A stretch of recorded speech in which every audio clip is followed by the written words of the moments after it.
Alright, we are live. So,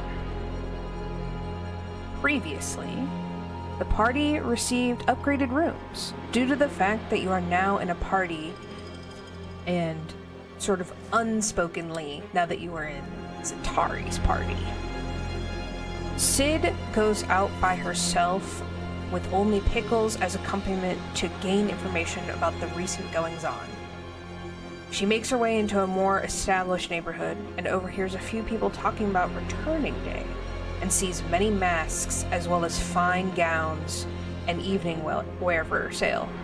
Meanwhile, Cyenna receives a letter from her twin sister Vyenna, who says that she's been watching her and laments about the fact that the sisters have not seen each other for some time.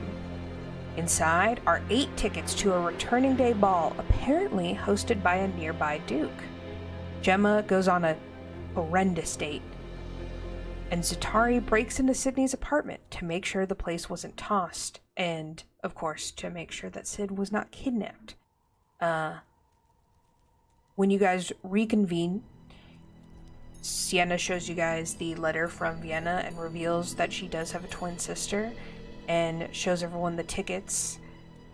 You guys realize that the ball isn't for a few more days, so in the meantime, Zatari, you're able to acquire some masks and outfits for the party without too much difficulty, and you also visit your favorite enchanter to get an alarm lock for Sid's new room.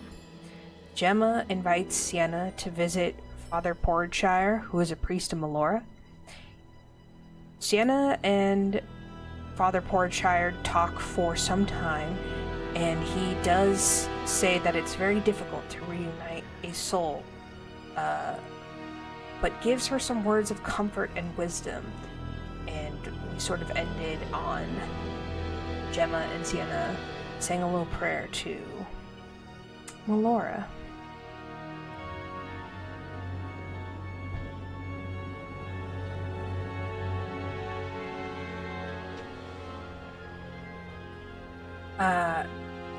In the next few days, you are settling into your rooms and establishing a bit more of a on-site cadence, the difference between, let's say, living on campus and off campus, the convenience of just knowing that your counterparts are within a couple stairs and hallways is lovely.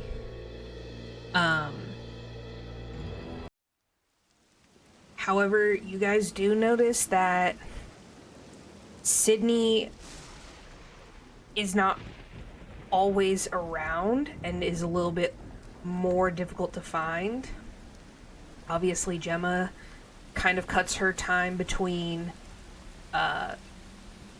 the clinic that she works at and her own temple, and Zatari, of course, is working whenever she is not adventuring. The day before the ball,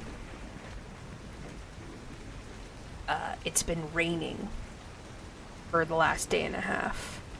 Kind of a nasty storm, one that makes the docks very wet and slippery.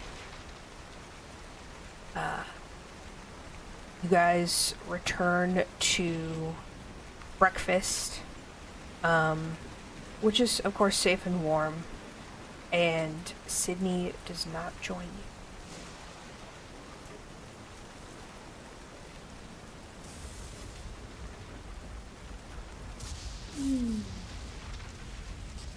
Good morning, good morning, good morning. Good morning. What are y'all having?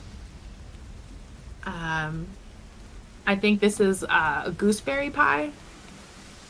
What's a gooseberry? Do you want to try it? Does it come from a goose? I don't think so. Oh. I don't know why it's called that. Sure, I'll try it. All right, let me go get you one. Because these are mine. Oh. You're right. You're right. I'm like, Sorry. sorry. I have a count. You know, like there's a certain amount of pies, and I don't want to get confused. How many pies? I'm on a strict diet. Absolutely. Just pie. Anyways, I'll be right back. I have an everything bagel. So much schmear. All the schmear.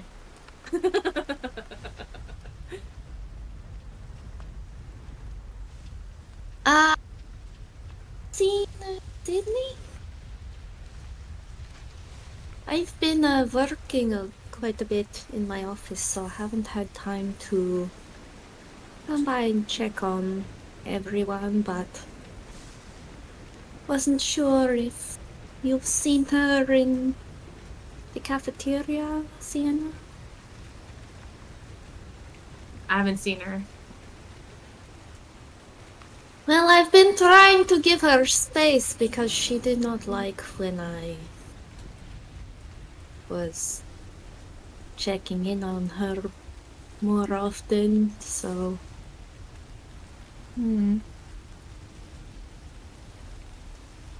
Haven't seen her for a little bit. I haven't seen her in a few days. Definitely not eating her meals here.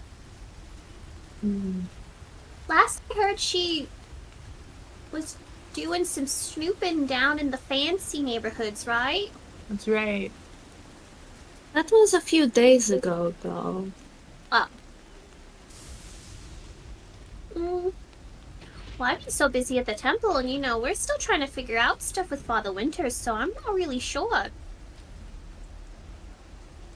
Yes, maybe we should go check her room?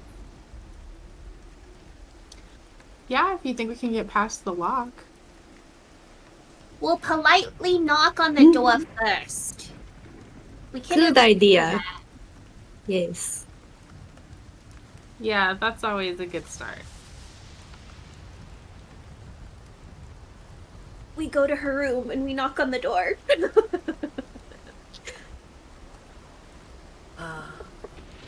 You do not hear anything. Hello? So we break in? Sid? Well, Is I there a broke window? in last time, but she did not like that. There should be an alarm on the door now. We could still break in, but she would know. Just in case. I feel like the enchanter would have explained to you what the alarm spell would do. Sydney can designate creatures that will not set off the alarm. So there is the off chance that she wouldn't have designated it for you guys, although she might have.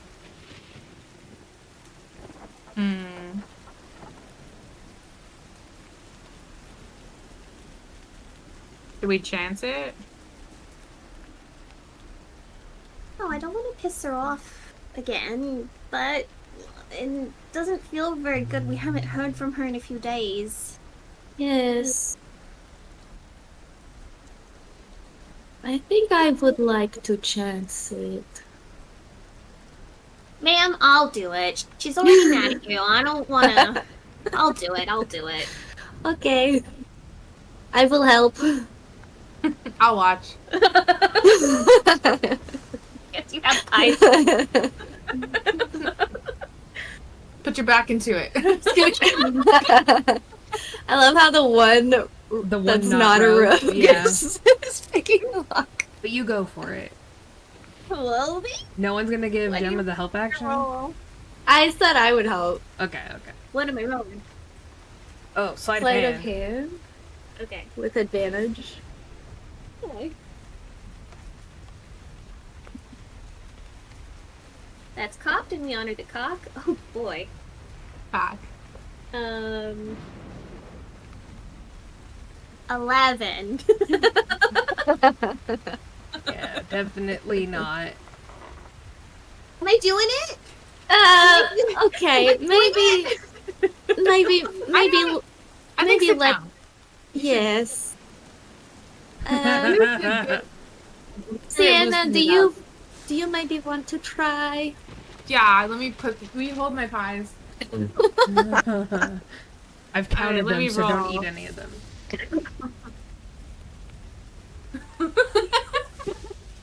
Let's see what I could do. Ooh. I got a fifth. Wait, hold on. I got a 21. Okay. Hey. 21. It takes you a little bit. You sort of have to have Zatari come over, and Zatari sort of like, oh no, I think he said right, then left. And you're like, got it. And you turn it, and it clicks, and you push the door open. And you do hear a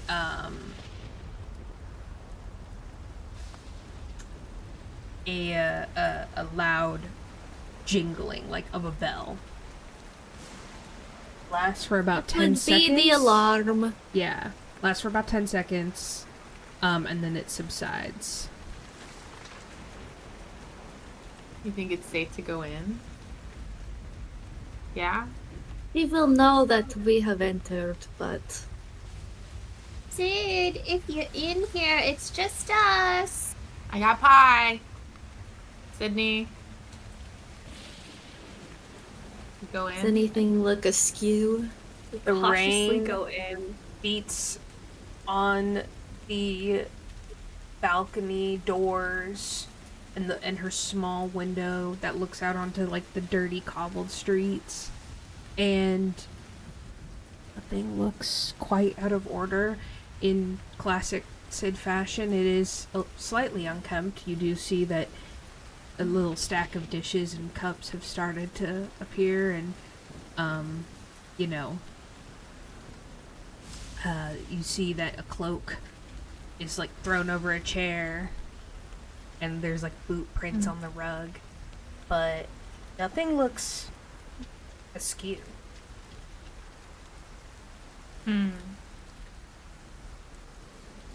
Are her shoes gone? Like, Yes. does it seem like she went out? Yes.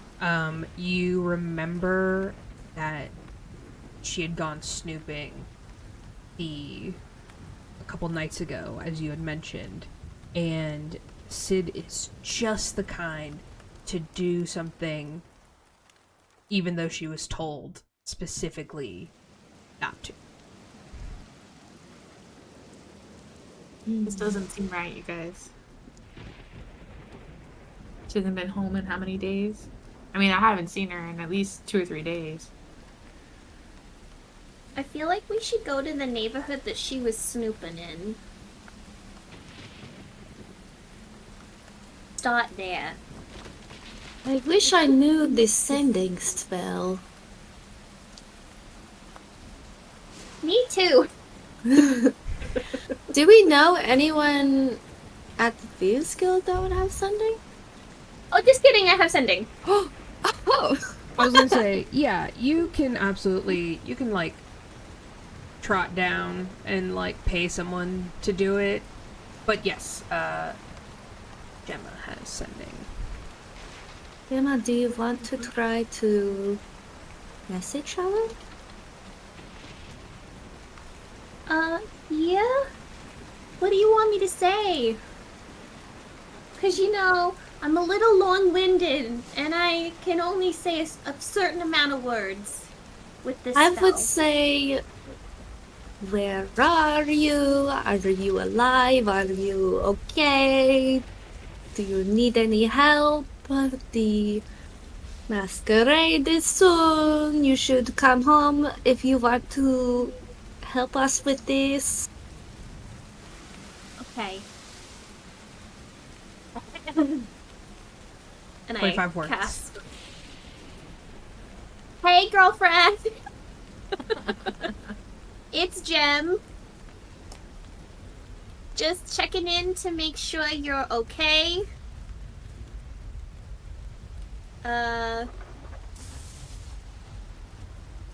Worried about ya.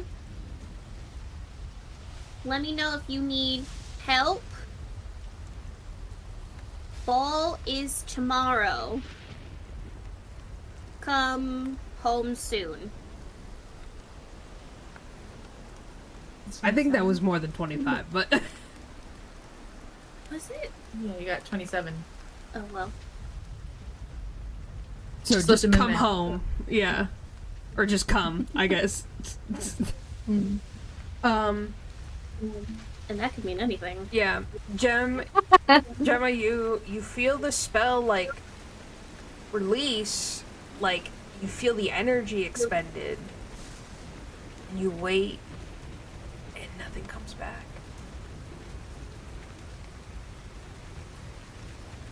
Yeah, we need to go. She hasn't said nothing. We'd hear by now, I think. Would Gemma be able to tell if it was received or not?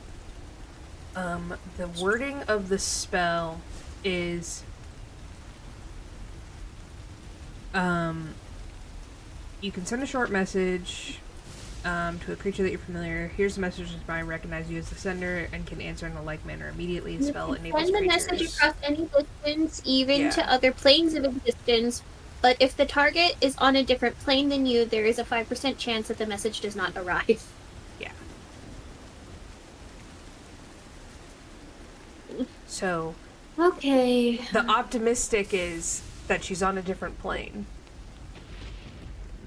Which is still bad. That's extra bad. Maybe she's dead. No, it could mean that she is just somewhere else. Doesn't necessarily mean she's dead. If she were dead, I would think Pickles would come back unless he would also be dead. We gotta find Pickles. How do we do this? Do we go back to where she was last? We either go back to where she was last, or God forbid, we have to go see Boda again, and maybe she could try to find Pickles. I don't know if Boda could do something like that.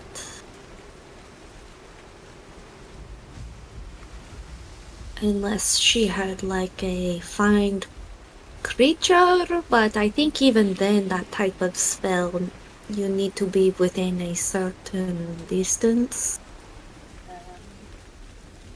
You can technically send a message to, Pickles? he has an intelligence of 2. Huh? Maybe we ask Pickles to come to us? Yeah, can you? Technically, I can, but then I have no more 3rd level spell slots. Yeah, I mean, you know. Go, because you only have 2. And it's the beginning Yeah. of a day.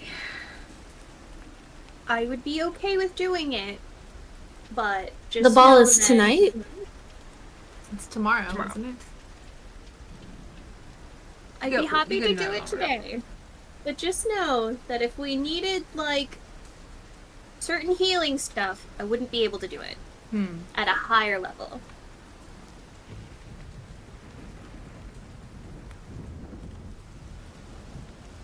Well,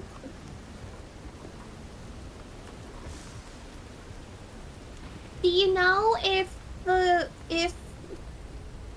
we would have in our possession, like one of them pearls that help you with spell slots? You know, them fancy ones? I don't think I have access to something like that. I would need to buy it, but I am running a little bit low on my funds.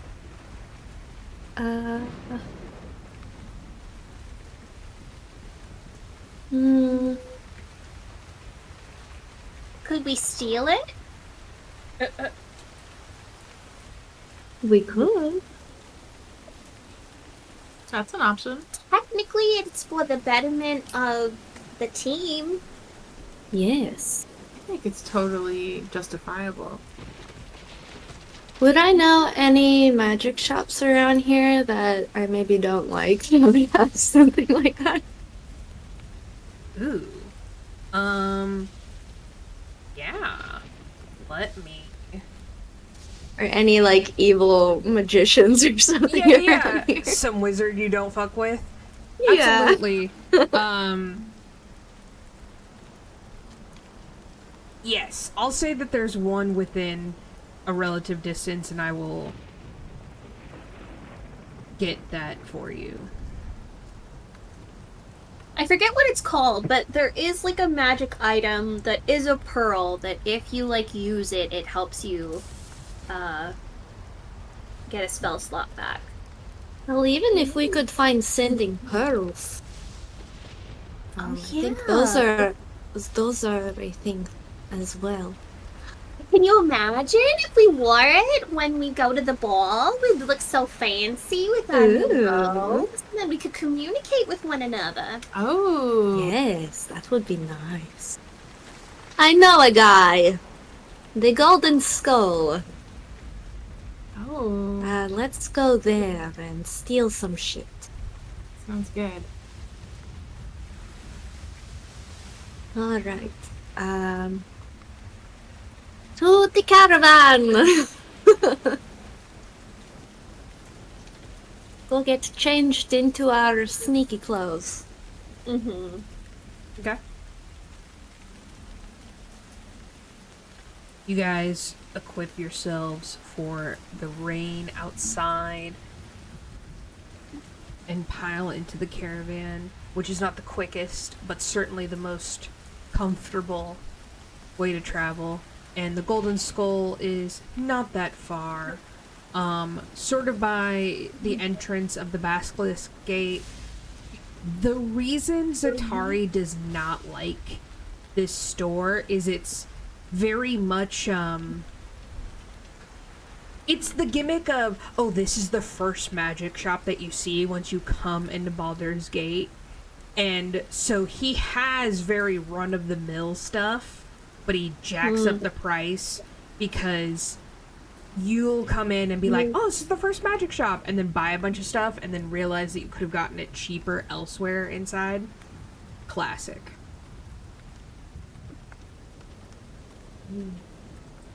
I think I would park the caravan like maybe a block away or something. Yeah. And then we'd sneak over there.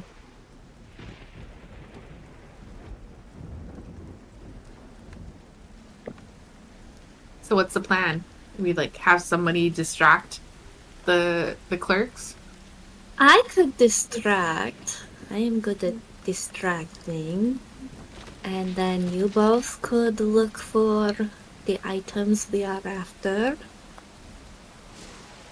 I was also thinking that maybe I could distract, because I'm not really great at sneaking.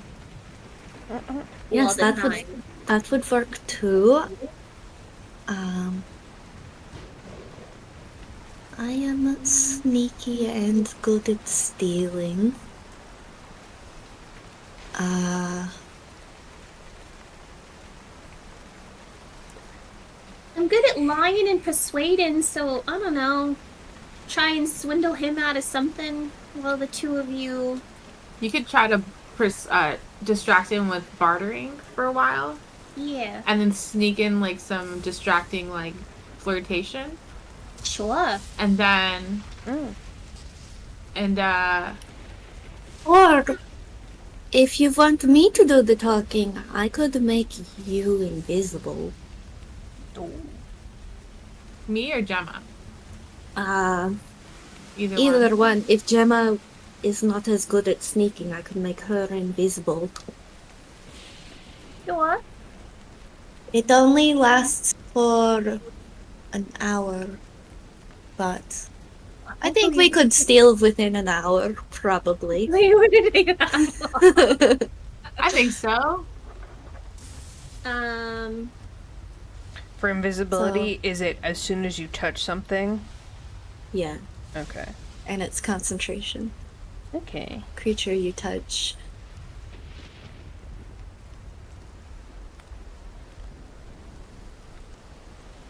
I mean, yeah.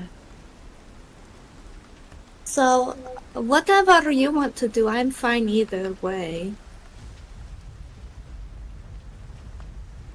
I need to get better at being sneakier anyway, so yeah, I'll give it a try. Okay. All right. Me and Gemma are gonna try to steal while Zatari distracts. I have What's nothing your- but the utmost confidence. What's your... Cyenna, what is your sleight of hand ability? +3. Mine is +6. Oh, mine's +10. That's what I was saying! I should think do the you're- distracting! Because I have a +5 to deception and persuasion. I'm a +6 on stealth. I have a I'm- 0 on stealth. I'm a +8 to deception and persuasion, and I'm a +5 to stealth and +10 to sleight of hand.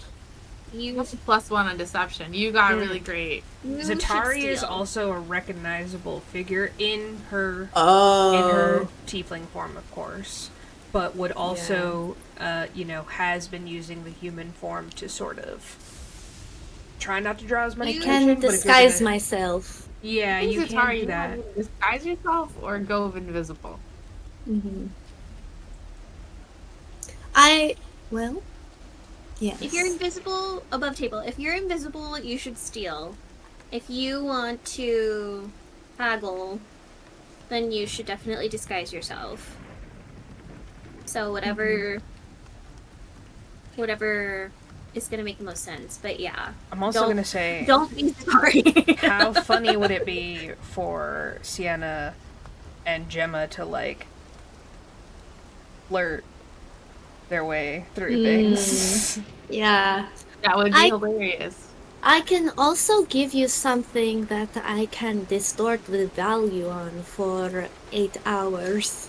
So, it will help you barter. Yeah, because I don't think I have that I'm actually willing to part ways with. So I will give you...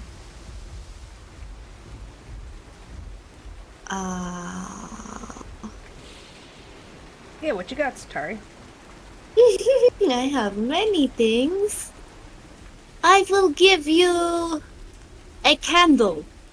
And I will make it seem like it is very valuable.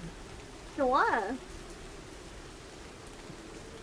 So here is a candle. Smells very good.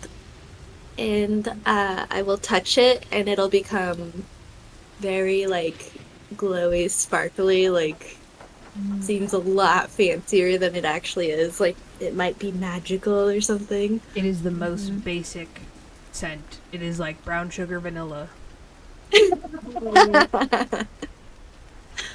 Like, it smells good. Just, It does the job, but is it the job you want? Does it smell even better with the distort value though on oh, it? of course. So the guy at the Golden Skull,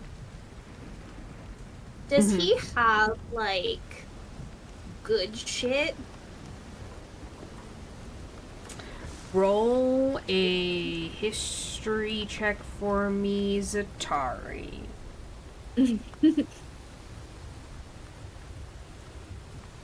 Because if he has like some secret like, oh, my VIPs or like my regulars, they know about like the good goods that I keep in the back or like in this chest or whatever, then I know how to 15?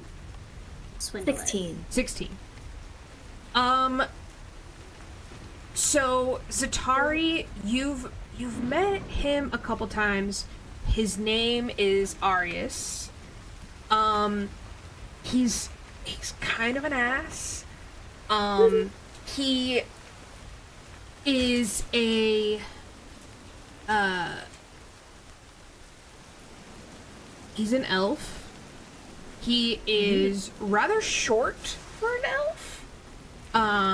And is rocking like the full cul-de-sac, but has like really long white hair. Like he kind of looks like original Dungeon Master. I've never heard hair described like that before. Oh, you haven't? The full Amazing. cul-de-sac. Full cul-de-sac. What does that mean? Oh, like he's bald on top, but he's got the back. He's all party in the back. All party in the back. Yeah. He's so business in the front that there's nothing there. Yeah. And all party. Yeah. And his ears Look at are his like leg. insanely Seriously good. large and pointy. And yeah, he is very honestly, like, you kind of think that he's a bit of a con man, like, can't play the player, you know? But you've never ingratiated yourself enough to figure out what he has, like, in his good back room. But you're like, any wizard worth his salt is selling illegal, like, borderline, if not completely illegal shit. And it could be, like, scrolls or wands or whatever. But that's kind of just how enchanting and wizards work, where sometimes you get a curse thing, maybe you know someone who can remove the curse. Maybe you have someone put a curse on it. Like, it's all just, you would imagine that he has some kind of thing going on with that. He's got the goods in the back. He's not selling, like, junk, like stuff that doesn't straight up work. It's just not... It's just way overpriced. It's just way overpriced. He's got the good Disney prices on these. Got the theme park prices. Yeah, he's got them good theme park prices. Okay. Okay. Yes. Should we steal anything else while we're here? I think we should steal as many things as we can while we're here. I mean, why not? Yeah. I Okay. agree. So we are wanting to break into the back room. Gonna And break you into the back room?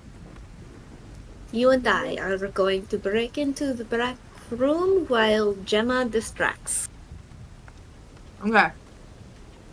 And Gemma, I'm going to give you I'm going to let you borrow 200 gold just so you have something to flash in front of him. I would really like you to give it back though when we are done, because again, I am running low on money, but I mean, I have more, but it's in, like, tied up in stocks and bank accounts and things.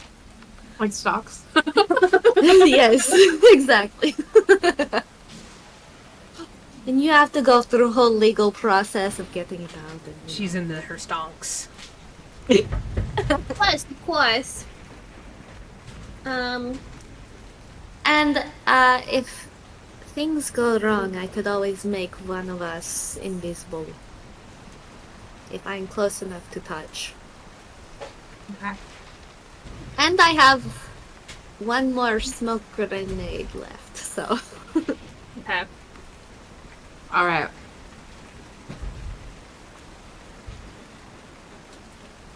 Yes. I have spells and weapons. I should be fine. And I have a potion of healing too, in case anything goes very wrong. But we should be fine. I'm gonna disguise myself as, like, Jessica Rabbit-esque looking woman. Okay. Like, So but I'm gonna fine. be fully clothed. But I'll just have, like, you know, bodacious bod. Very deep V. Yeah. I want to be taken a little seriously. Mm-hmm.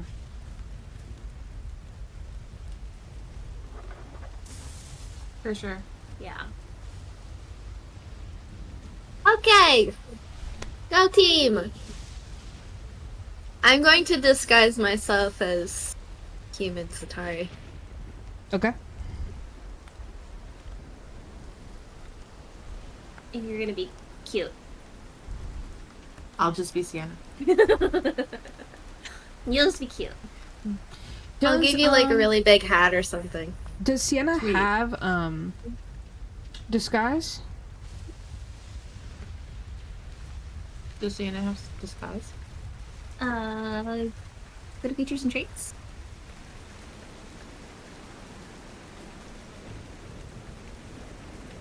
I don't think she does. I haven't seen it anywhere. And then go to inventory. I do have a disguise kit. I could disguise her. Oh, I don't think you have a disguise kit. No. She does not, but she does have thieves' tools. Okay. Come here, Cyenna. I make you look cute. I do Thanks. her makeup and hair and stuff, and Okay, so for disguise, make her look like a completely different person. yeah, for disguise kit, can you read to me what it says? Like, how much can you describe? Yes. Disguise her?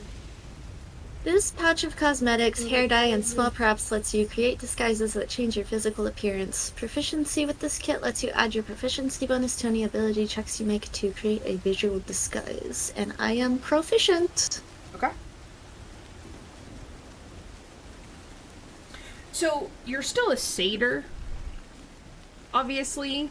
I'll make her But- look like an old woman. Yeah, but you're like an older satyr, and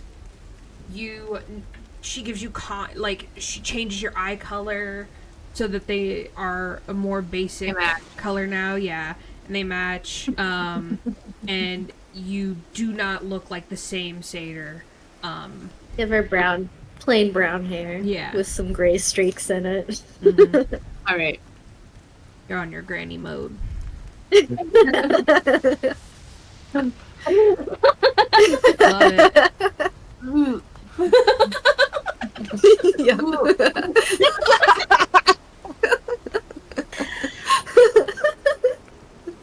that how it works? That's how this one works. You age so gracefully. All right. You're granny. If you want to. That's all you got. Pie always disguises himself as an old man at some point in like every campaign. It's so great. Yes, he does. And they always sound exactly the same. No extra voice here for those characters. Okay, go team. You guys pile out of the carriage disguised, and you are welcomed by, again, just absolutely drenched streets. Not a lot of people out today. A lot of people scurrying back and forth, trying to stay dry, but it is just really coming down. You guys head into the Golden Skull. Dark windows, but like as you guys probably guess, there is a lot of skull decor up in here. I think we would probably try to like stagger our entrances. Okay. So we don't seem like we're together. What's our marching order here? I feel like Gemma would probably go first. And then maybe me and then Vyenna. Sounds good. Yeah. Okay. And Cyenna and I will just stick to like the front of the store until Gemma goes up and starts distracting.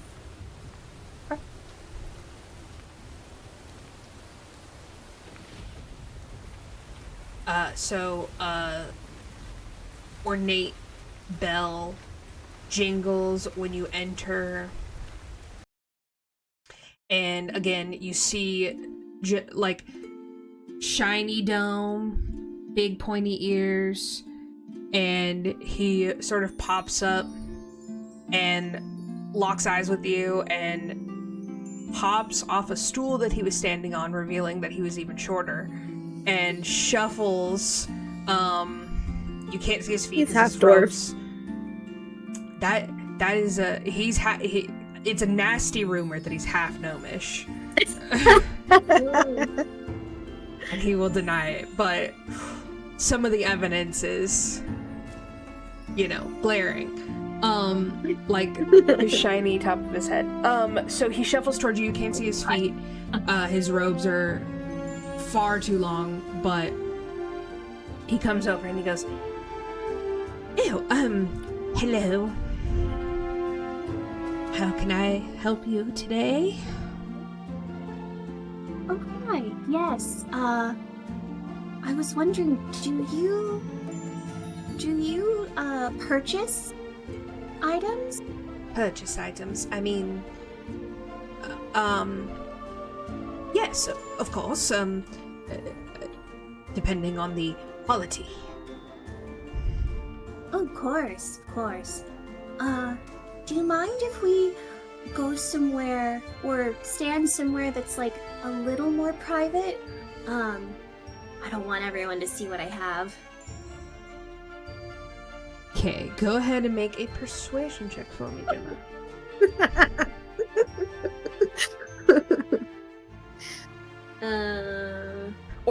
Or deception, I guess. 19. Okay. You see he sort of like raises his eyes. He's like, okay. Well, a lady of taste, I see. Well, come step right over here. And he sort of shovels back behind the desk, and he simply picks up the stool and puts it like on the other side of the counter so that you can see Cyenna and Zatari at the front, but he can't. And he starts pulling out like a jeweler's loop and everything. And he's like, so what exquisite item have you brought me today? I reach into my bosom Mm-hmm. and I take out the candle, but it's like wrapped in beautiful like velvet cloth and with like a gold rope tassel, and I very gingerly hold it and gently place it down onto the counter. I unravel it, and as I'm unraveling it, I make like eye contact with him, like as I'm unraveling. I'm unraveling the bag. And I present the candle. Okay. For distort value, is there like a save or anything for it? It's against my spell save DC. He can make anyone examining the object can ascertain its true value with a successful investigation check against my spell save DC, which is 16. Okay. An investigation is that wisdom or intelligence, guys? I think it's intelligence. It's intelligence. Ew, it's very bad for you. Yeah. Mm-hmm. Okay. Me and Cyenna are just inching towards the back not a rooms the whole saving throw, time. right? No, it's not a. Is it a saving throw? Check. It's a check. Check. Okay. It's a +3 to this.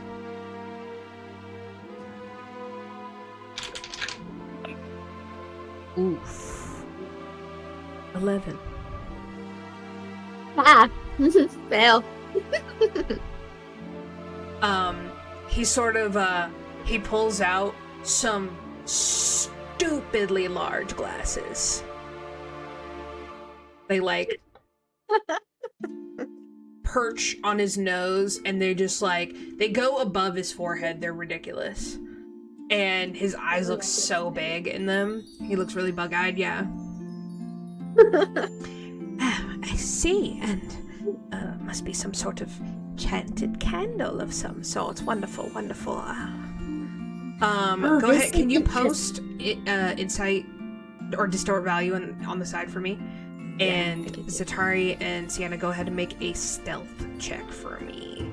Sorry to cut you off, Linz. You're fine.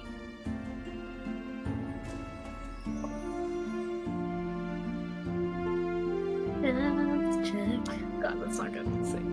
Oh no! Oh shit. Wait, Got can I do 12. anything about that? Check. Oh! Well, it's too late. Can Hmm? we try- say that I cast without trace on them? Ooh. Definitely not. Okay. Does luck only apply to me, or can I use that on other people too?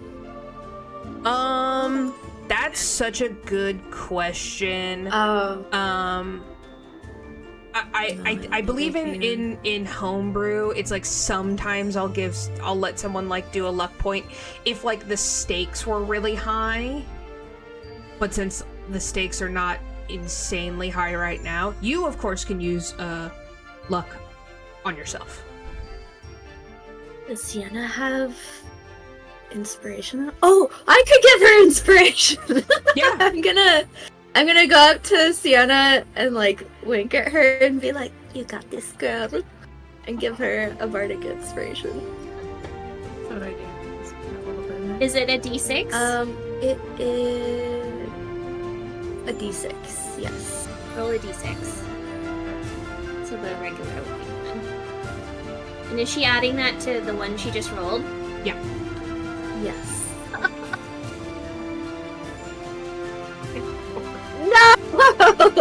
A 4? Uno. 1. Ooh. So she got a 7 total. No, but Okay. I got 12. I have a plus Oh. 6 for my stealth, so I'm at a 13. Okay, so but did you roll a natural 1? No. Okay. Cool, No, I got a 6 earlier. Cool. Okay, cool. So you're at 13? What you said? Okay, so 13 and then Zatari got what? 24. Okay.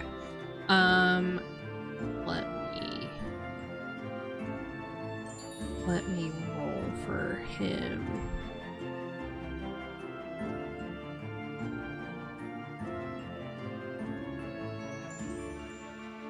He doesn't have a super high wisdom, to be honest.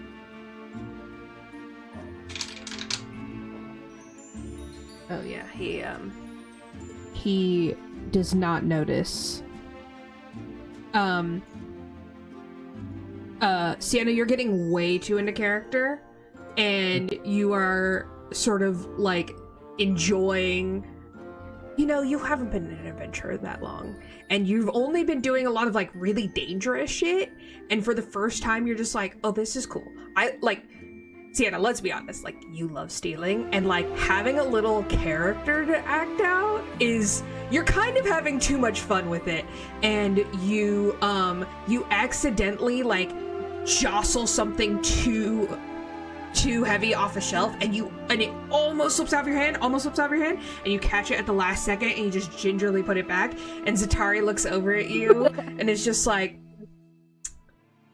right, like just widens her eyes at you and shushes you.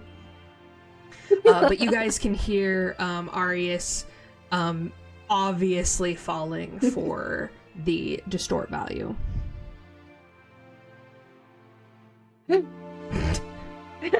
We're just gonna sneak Yeah, very both slowly. Zatari and Cyenna, you guys can both make a perception check, unless you guys want to like help each other make a perception check.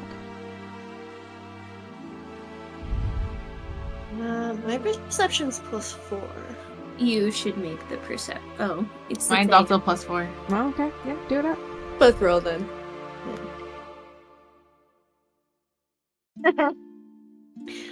10. Okay. I got 23. Okay. Hey. Hey! So Zatari, as you're turning around to like shoves Cyenna and like gesture. Cyenna sort of looks behind you, and you guys see Cyenna, you in your years and your like the one thing you know how to do is how to case a joint for stealing. And you know, people are pretty obvious when they're trying to hide things, and you see that this is probably the kind of gentleman who relies on his magic a lot to do a lot of the work for him, but he very clearly has a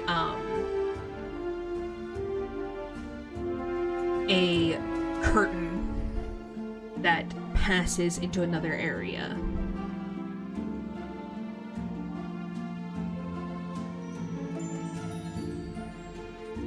So should we try to get through the curtain then?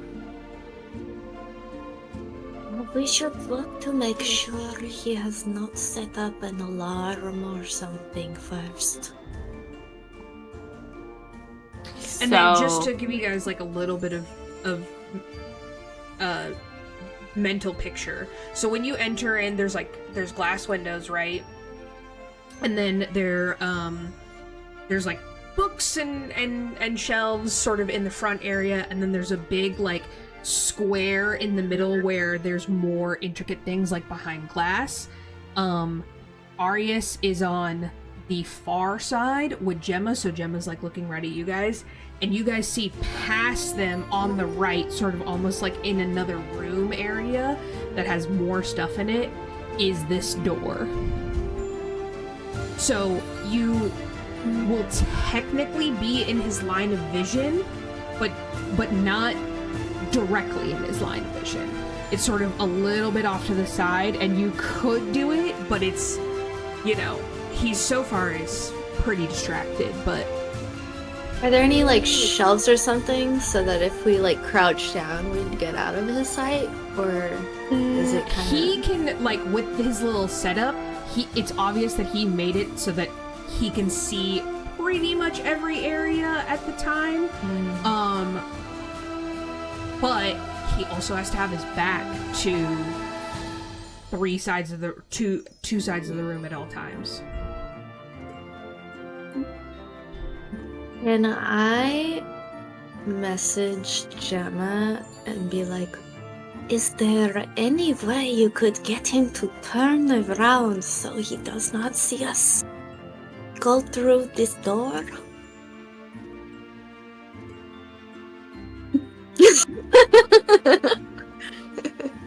Turn around. Turn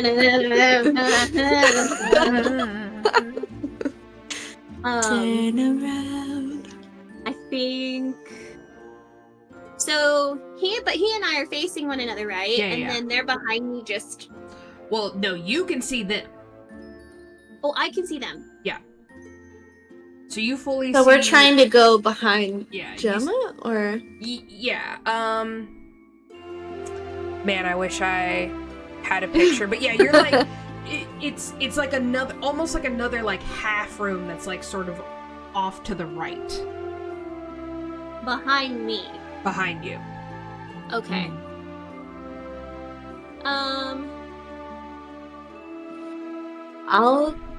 I think what I will do is I'll walk around the counter, and I will get like eye level with him, but like stand next to him and like make my bosoms like in his face. Classic. Lean forward. Yeah. It's like, oh. I just have to show you this really special feature that, like, you have to get really close up into it. Look at this inscription. Mhm.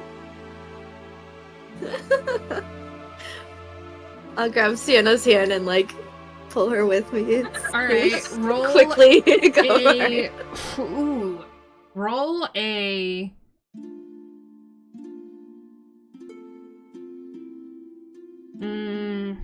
I'm gonna say persuasion. Me? Mm-hmm. Can I wink at Gemma? Yeah, sure. Give her the bardic. Yeah. Just slamming those out. You got this, girl. Ooh. Zatari's You're so catchphrase. sexy. 24. Okay. Hey. Arius is loving every moment of this, and he is,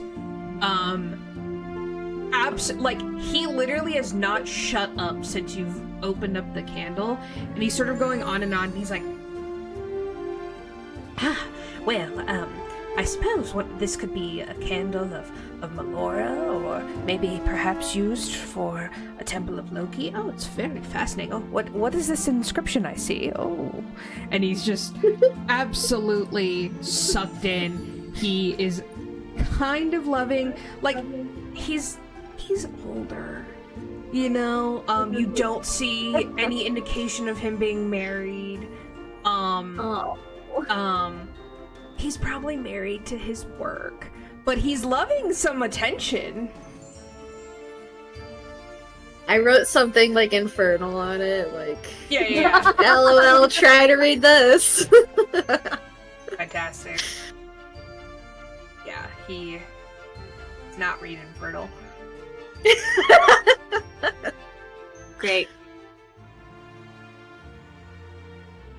So he's yapping it up with Gemma. Go ahead and Zatari and Cyenna make a stealth check. This is gonna be DC 20 to get like through the curtain without him noticing. Okay.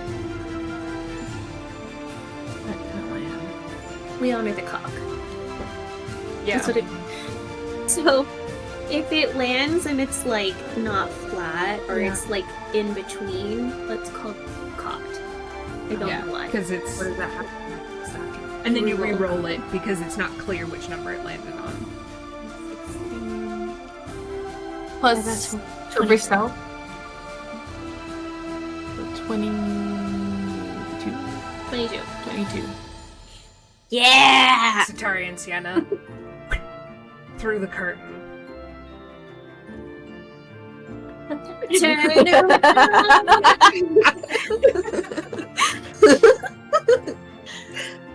We are the night.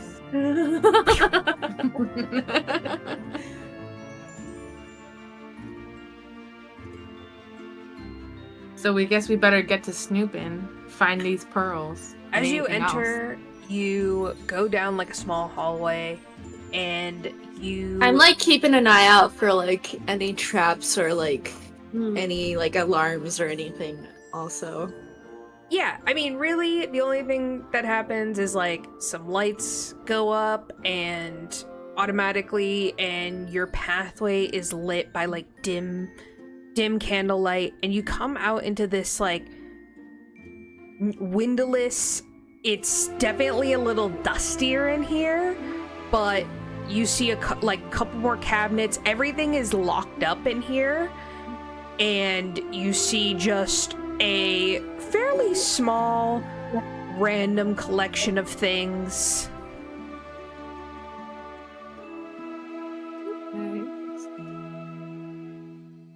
Are any of the cabinets labeled at all? Oh yeah, there's definitely labels on everything. You guys realize pretty quickly like everything is in Elvish. Can I speak Elvish? I don't think. Oh, I can't speak. I can speak Elvish. You can? Hell yeah. Good, because I cannot. I can read this. I can do this. What does it say? This cabinet says. So yeah, you basically see that it's sectioned out where there's little tags on everything, and it sort of just gives you a basic idea of what's in here. You see Mariner's armor is labeled. Mariner's armor. Mm-hmm. Anything you'd like from there? Maybe don't we think focus we on need what we need that. first, Yes. and then we'll get the fun stuff if we have time. Yes. All right, next cabinet says. Next cabinet, you see it's like a wand collection. Ooh. Is And- there a wand of sending? There is a wand of polymorph. Ooh. That could be useful. Should we grab that one? I think that would be very useful. Try to pick the lock. Okay. All right. Do I have to roll for that? Yes, it's gonna be a DC 23. It's basically sleight of hand, right? Yes, sleight of hand. All right. Everything's sleight of hand. Ooh. I got a 15. Plus. Yeah, let me try. With these tools, doesn't she get advantage or no? Should say on your think you just- sheet. I think you just add your proficiency bonus, which is it's a dex with proficiency, which is basically sleight Yeah, of let hand. me check your sheet here. No. No. Just checking. Oh, such a sad chunk. Let me try. Yeah, you have a +6 to sleight of hand. Yeah, I know. I only got a 15 Okay, with the 6. go ahead, Zatari.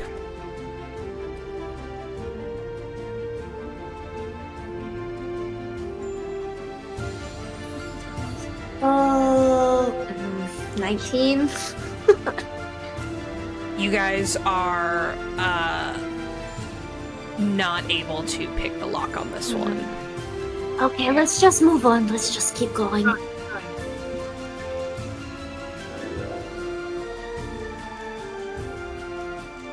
Cabinet. Next cabinet. This one says. It says staves. There is a bunch of them. You do see a staff of power and a staff of the adder. Should we try That this is pretty good. Yes, I think we should try.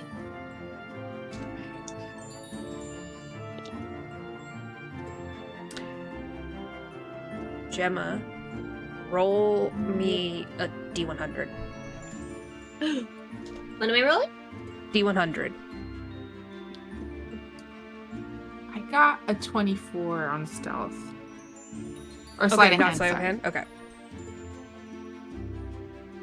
That's pretty good. 21 Okay. 21? Okay. for my D100, Uh, yeah. So, How many minutes we have?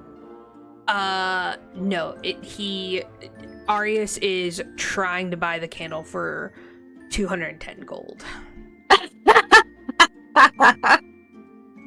I mean, that's pretty good for a candle that's like... Wait, how much would it cost? Should I try to charm him and see if I can get more?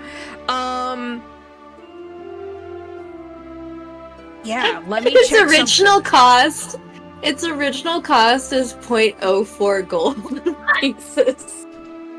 Nice. That's like 4 copper. Oh, well then, never mind. That's hilarious. I won't bother. We'll just keep the 200. Look, keep him talking. Cyenna, you're able to pop this cabinet. Okay. Try to grab the most important ones.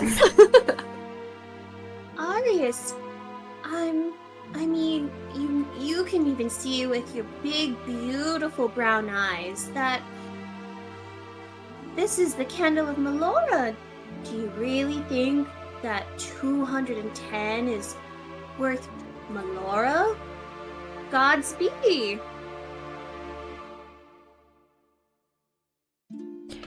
Well, Next cabinet. I suppose,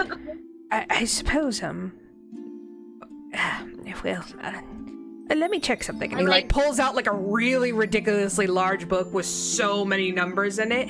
Okay, let me see when I bought this.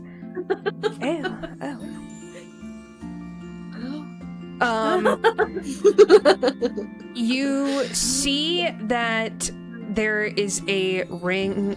It's like rings and jewelry in this one, and you see the ring of Jinn summoning. Ooh. Oh. That's crazy. I don't know. Jinns can be a little tricky. I think we should keep looking. Okay. Next one, we don't want to test our luck. We really need to find something with sending, I think. Okay, go ahead and make me just a straight up investigation check. Both of us? Yeah, both of you guys.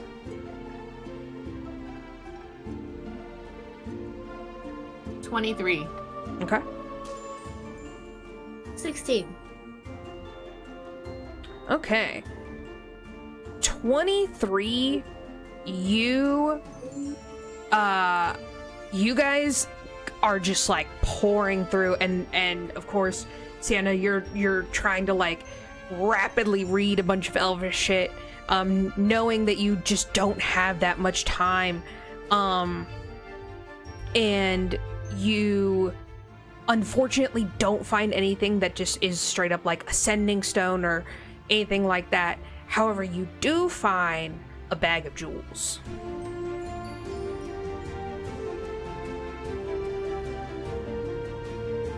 I mean, it's better than nothing. I really wanted to find something with sending, though. That's the whole reason why we came. But is there anything with spell slots, maybe? I'll say with the 24, you do find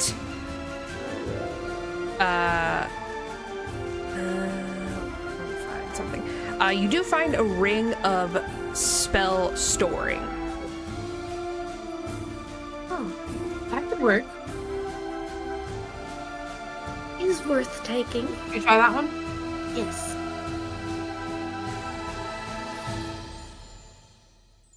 Should I roll for that? Oh, and I'll also say with a 24, in the mariner, next to the mariner's armor, you also see a elven chain, which, Cyenna, you know that Gemma has been wanting, but she absolutely cannot afford. It is insanely glorious armor. It seems to have a little bit of like a duochrome shift, if you will, to a pink silver purple, and it is embellished with like beautiful elvish runes and symbols, and it is it's every moment in with every thief where your eyes light up on the prize, and even better, a gift for your friend. Go ahead and make a sleight of hand check. This is gonna be real high DC of 25. Zatari can help you. Yeah. Oh. Is that a 1? It's the 7. Oh, okay. 6 is 13. Okay. If Zatari helps you, then you can get an advantage, or she can also give it a shot. I feel like I should give it a try because I also have that inspiration. This is for that spell slot ring? For the elven chain? Spell slot ring you guys already got. Okay. Yeah, ring of spell storing. This is for beautiful, beautiful elven chain. Okay. Let me roll for the elven chain then, because I got that inspiration too. Well, I'm gonna use I luck. got this about 2 years ago. Yes, okay, and I paid. I see. Use inspiration. 65 gold. Oh, so I see. I feel like that is reasonable. Okay, well, it will be so beautiful. What'd you say, Zatari? Took luck and inspiration. but I got 28. Woo! Like, Zatari, you are sweating and just... It's such a high-stakes moment. Like, you guys have been in here for a second. You see that Cyenna is, like, her outfit is, like, bulging in places because she's carrying so much shit now. And you're able to pop open the armor's cabinet, and both of the armors are for your taking. Taking both of them. Perfect. Oh. If I think do you so we don't want to be too obvious walking out with a bunch of armor and staffs and things. I could take most of it, all of the big things, and turn myself invisible so Great idea. they don't see. Did you want to try to get the bag of gems as well? Yes. Oh yeah, because then we could sell it and we'll get more We money. can buy what we Yes. need. Yeah. Really could use more money. Yeah, bag of gems you guys get, no problem. Oh, cool. Sweet. So we've got So you got Mariner's armor. You did not get Wanda Polymorph, but you got the two. So you basically got everything except the Wanda Polymorph. the wand. Okay, cool. Okay. And So there now was it's just- nothing else about descending No. that we could find. Yeah. Okay. You take the ring and the gems, and I will take the armor and the staffs. And I will turn invisible. And I'm going to wink at her and give her one more Bardic in case she needs it.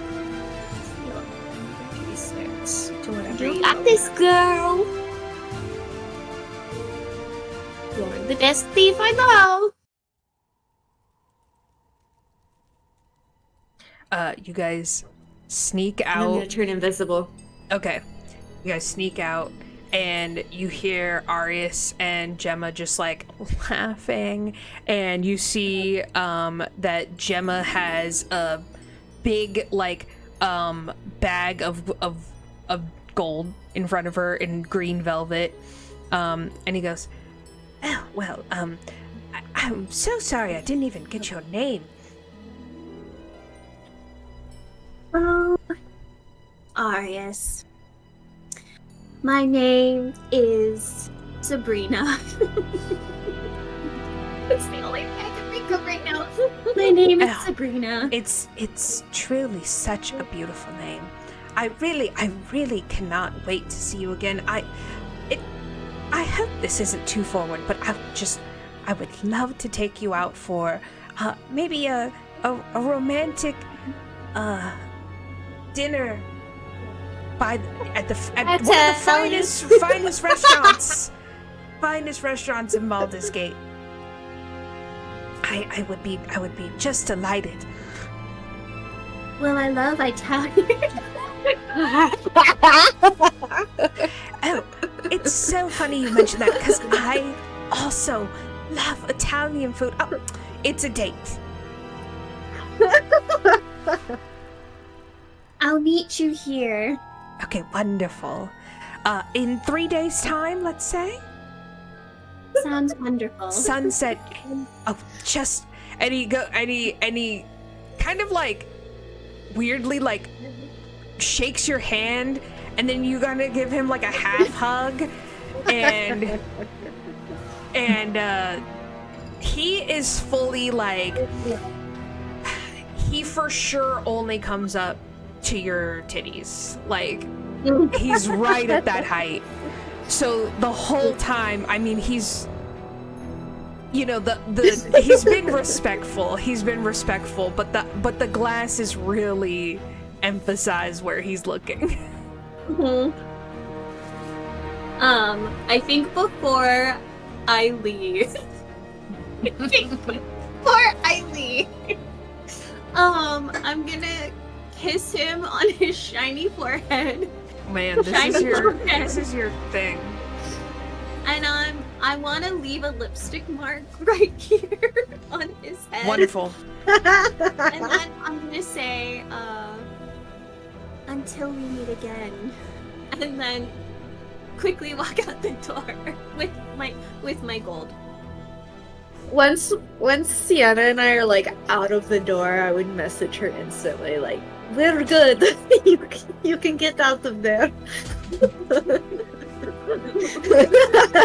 You sashay away, and you leave the door open. You leave the door wide as you like flirtatiously wave goodbye, and you feel a little breeze behind you as Zatari and old lady Cyenna leave. You, ma'am. Amazing. Gemma, guess what we got for you? What? I'll give her the elven armor. You guys are back toward. You guys are in the caravan now. Yeah. Also, As- here is a ring of spell storing, and I think you could use this staff of Adder as well.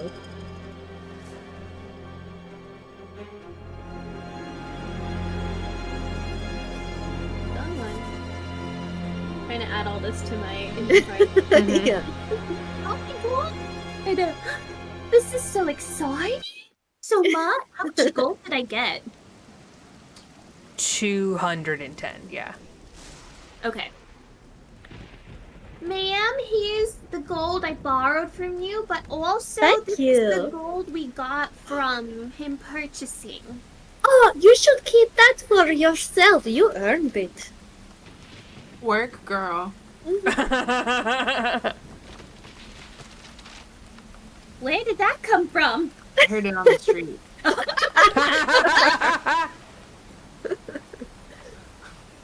Was that the right use of it? I'm new to this. Yeah. Yes. Okay. I'm just putting all the things in here for you guys. I know it's on your sheets or whatever, but so Staff of Adder, yeah, cleric. And then Nothing percent. I don't think any of us could use the staff of power. Because it says sorcerer, warlock, or wizard. yeah, you can always pawn it.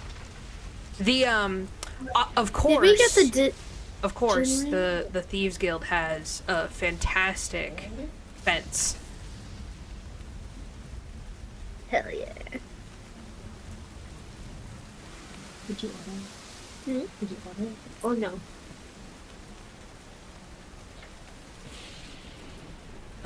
Diddle-doo. Okay, this one's like really long for Staff of Power. And then Bag of Gems, let me tell you what's in there.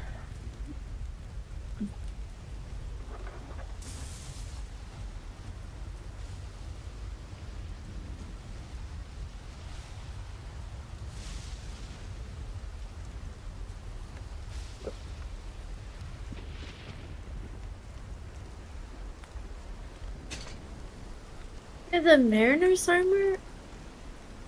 Mm-hmm. I don't see anything called Mariner's armor, but there's Mariner's breastplate, Mariner's chainmail, Mariner's chain shirt, Mariner's half Oh, I plate. posted it in the side one. So light, medium, or heavy, uncommon. While wearing this armor, you have a swimming speed equal to your walking speed. In addition, whenever you start your turn underwater with 0 hit points, the armor causes you to rise 60 feet towards the surface, and the armor is decorated with fish and shell motifs. So basically, like, you don't drown. Vyenna, Yeah. do you want to wear this armor? Mm-hmm. Yeah.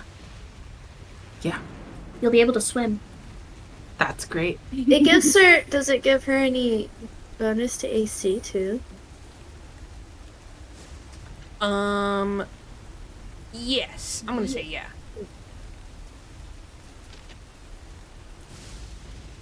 I'll say it gives it. I'll say it's a +1. Because I don't think Cyenna has any armor right now. So you go to your character sheet, and then you go to manage equipment, which is right there. Inventory? Sorry. And then scroll up a little. And then once that loads, you can go to search, and you could search that exact thing. What was it? Mariner's... Just armor? Mariner's armor. It might not be in there, but you can, like, add a special thing. There's chain shirt, mail, splint, studded leather. Write it down, and then we'll add it at the end. So sometimes when you cannot add certain things, it's because your character can't hit period for whatever reason. Okay, So interesting. for example, like in Housewives, some of you have sending stones and some of you have sending pearls. I don't know why. So I wanted all of you to have sending pearls because I felt like it made sense, but yeah. For whatever reason, if your character can't use it, which is why you'd have to manually go in and add it as like a custom item. Well, the Mariner's chainmail is an armor class of 16. I don't know if that one should be able to get. But it's got the whole swimming speed equal to your walking speed, and if you're at 0 hit points, it causes you to rise 60 feet towards the surface.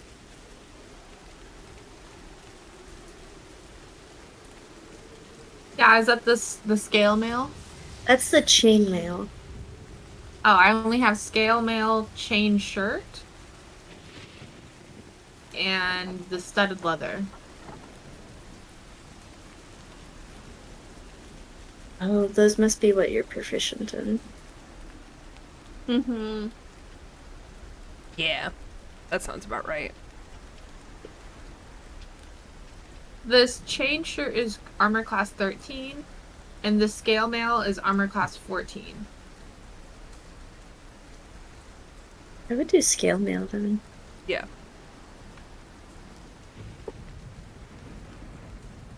Equip. Whoa! Those are some expensive gems you found. Go to your equipment. Go to Mariner's scale mail. Do we want to split the... There you go. So now your AC is at a 16 when before it was a 13. So now it's harder to hit you. Where did you see that one? Oh, there it is. Okay. Yeah. And now your initiative is also a +3. Okay. Nice. Did we get the Ring of Jinn? Yes. No. We did? Yeah, because you also got the ring of spell storage. Oh. Okay. Which is what I got? Yeah. Okay. Ring of Jinn.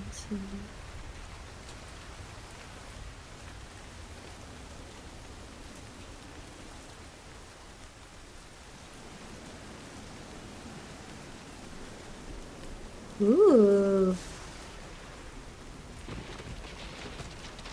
I would not mind using the Ring of Jinn. It looks like we would get a friend that could help us for a little while. Who's Jin? An elemental,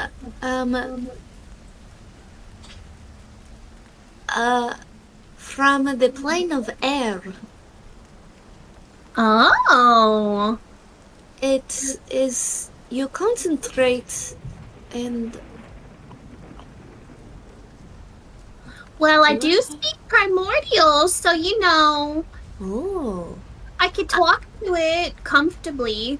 I am Warcaster, so I have advantage on concentration.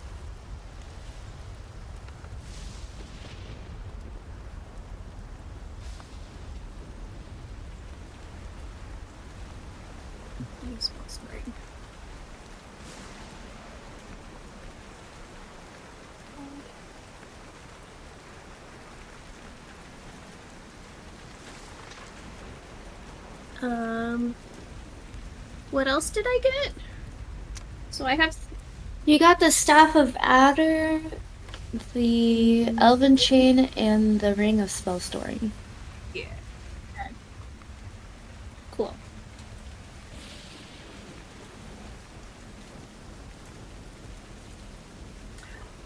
While we're sort of like equipping our stuff and looking things over, let's take a little 5-10, and I'll put us on our be right back screen.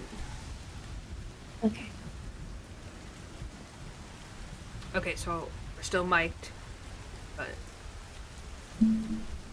So, the Ring of Jinn, it says that while summoned, the Jinn is friendly to you and your companions. It obeys any commands you give it, no matter what language you use. If you fail to command it, the Jinn defends itself against attackers but takes no other actions.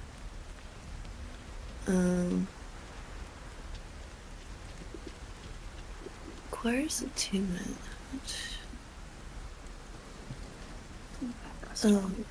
Yeah, I have attunement slots.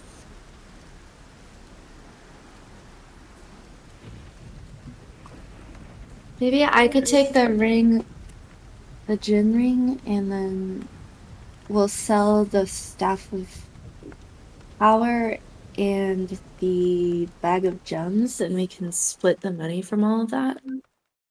Yeah, we could totally do that. Okay.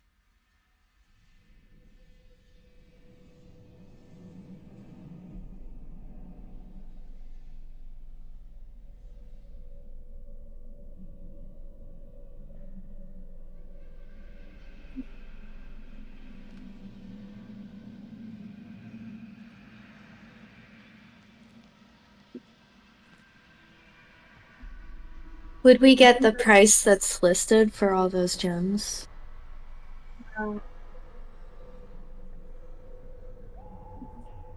200 plus 250.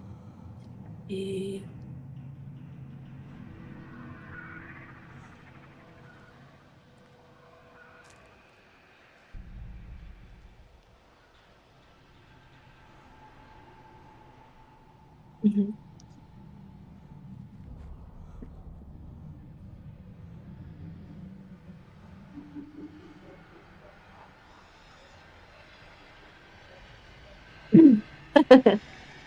How much would we get for the Staff of Power?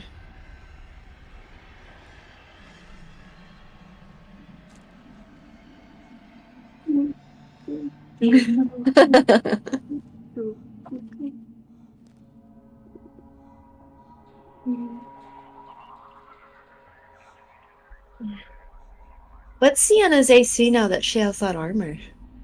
16. 16? Yeah. It's not bad. Mine's 17. I'm up to 16 now, but it didn't do anything to my initiative. Which is fine. I would just rather be harder to hit. Yeah, I feel like it's always better to be harder to hit. But I think my spell save went up to 1. Oh. D100.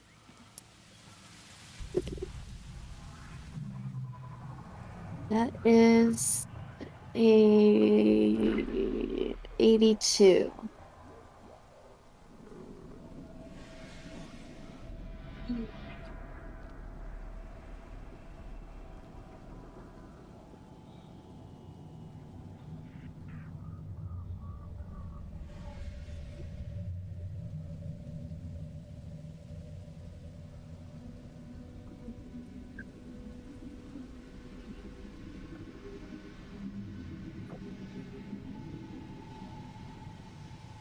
$50,000?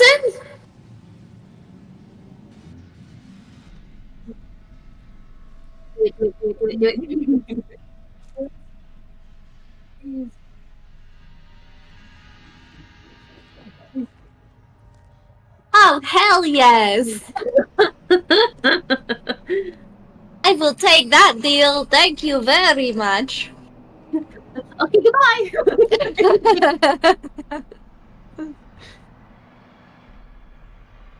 So 50,731 divided by 3 is.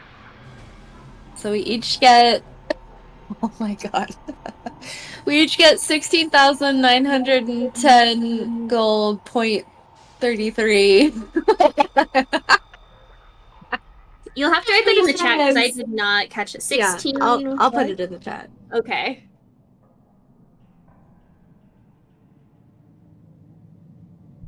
We made it big, girls! Woo! We're eating a lot of Italian tonight. Hell yes! Breadsticks to go. 16, 9, 10, 33. 9, Okay. 10, 33. So we add Oh, that? no, don't add 33. Just 16, 9 You can do 33 copper, probably. copper.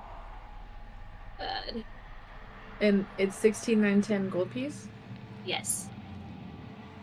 But if you add the copper, it changes your total to 17. Oh, no. It's because I had money. Just kidding. I'm so stupid. That wasn't me. Hell yes! I have money again! Woo! We have the money again. Oh boy. And we got new tools to use. Yeah. And Got this hopefully new armor. new armor, new staff, new chainmail, new rings. New rings. I think I have like double rings on a couple of my like stacks on a few of my I've Your got name 2 is rings. Love a gem. Gems for Gemma.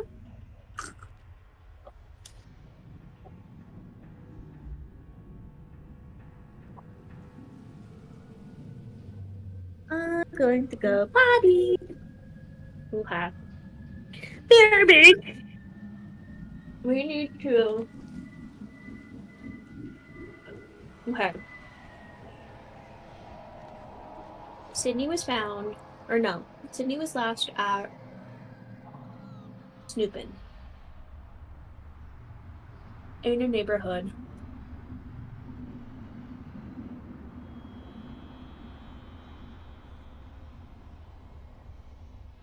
Close to where not too far from where I was when I had my bad date.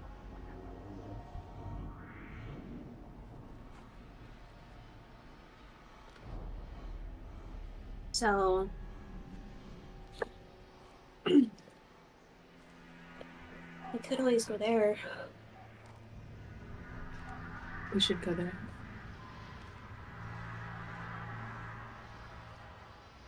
But with the ring of spell slots, I think you have to put a spell slot in it, basically.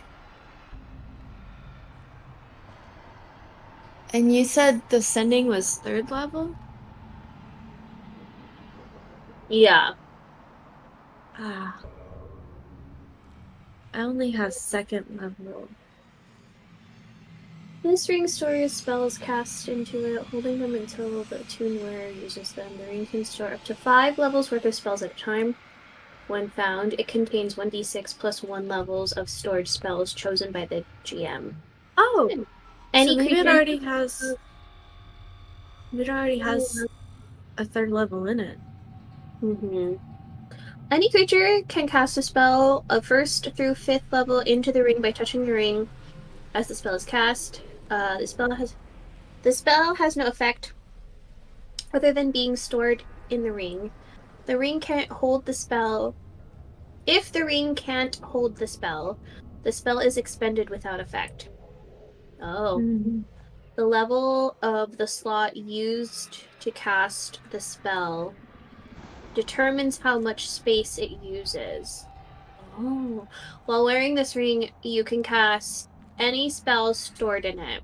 The spell uses the slot level, spell save DC, spell attack bonus, spell casting ability of the original caster, but is otherwise treated as if you cast the spell. The spell cast from the ring is no longer stored in it, freeing up space. Cool. I was thinking if I had something I could give you, like one of my spell slots, but I don't have 3rd level spells yet.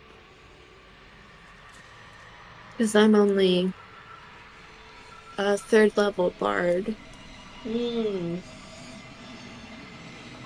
Because I'm 3 levels bard, 2 levels rogue. Well, Unless she would, like, allow, like, if I were to put a 2nd and a 1st level spell slot in there and we could combine it into a 3rd, but I don't know if it would work that way.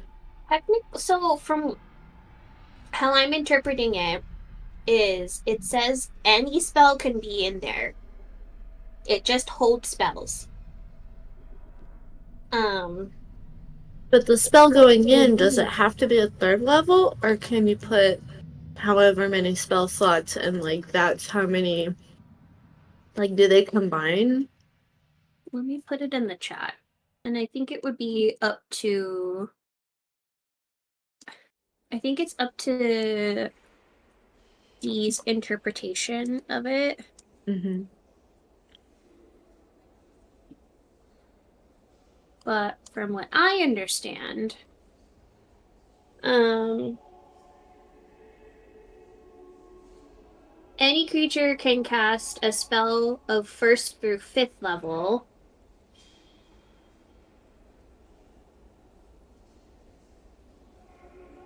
When found, it contains 1d6 -1 levels of stored spells chosen by the GM. Oh, so she has to roll a d6 to see how many slots is even. 1d6-1, though, does that mean it could hold, like, 6 1-level spells? Or does that mean, like... I don't know. I'm confused. Like, do the levels... Can they stack, or... This is one of those things where I usually defer to Noah. Yeah. I could call him really quick.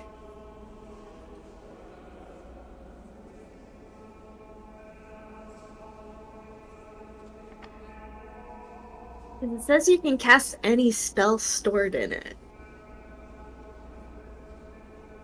But... I can't hold this. We have a quick question. So we just got a cool thing called Ring of Spell Storing. Oh, yes, yeah. Are you familiar? Yeah, a little bit. How do you interpret it? Can I look at it? It's right here, but yeah. Let me give you the iPad with you.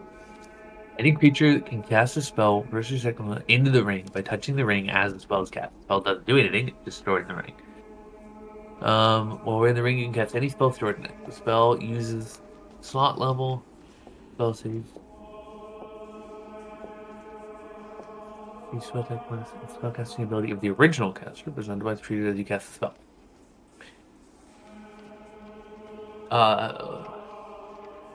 Up to 5 levels worth of spell. What's the question that you have?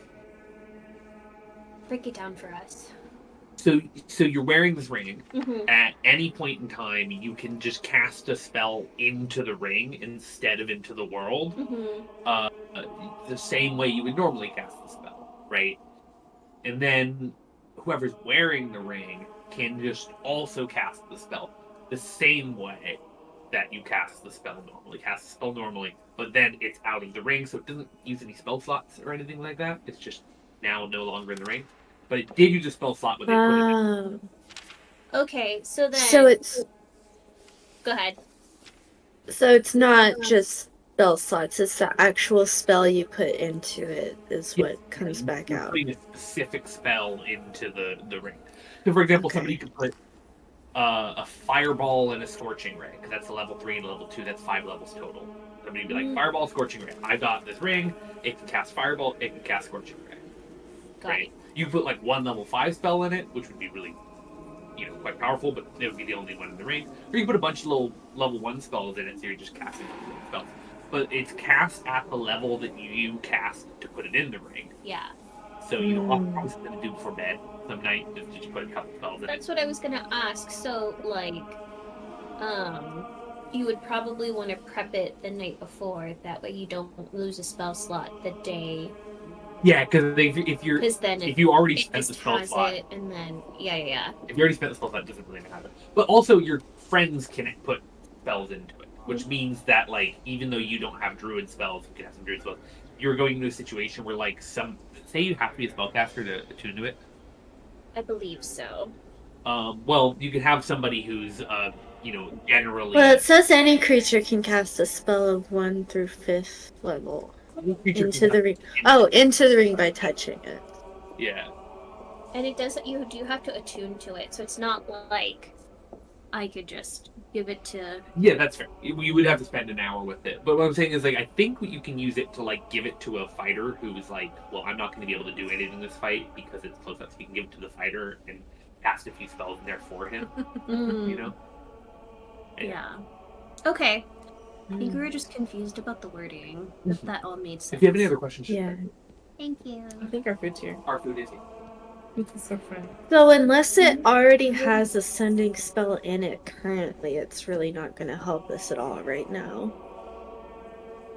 I mean, you can definitely ask around who has sending, but Gemma will get it back tomorrow. Yeah, and I have another 3rd spell slot for today, and if I don't use it, then I could put sending in it to be able to use tomorrow or whenever. Yeah.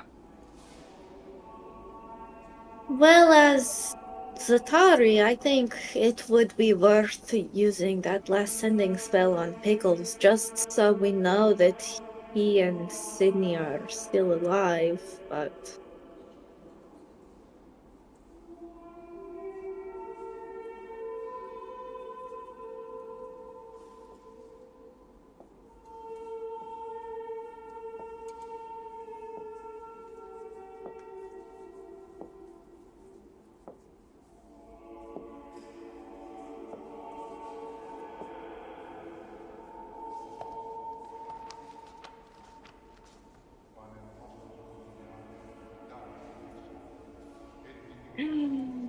You've got a big comfy couch sweatshirt! Oh. Yes! I loved her! I loved it too. And when I saw this collection, I was like, I have to have it. Where did you get that? I'll send you the link, but it's from a brand called Retro Kid. Oh, Cute. It was quite expensive, I'm not gonna lie. I've never watched that before. Really? It's cute. I was like, Jay, you don't remember the girl who did the clock stretches. the clock dance? And he was like, what? And I was like, yeah. And he's like, you made this up. And I was like, I did not.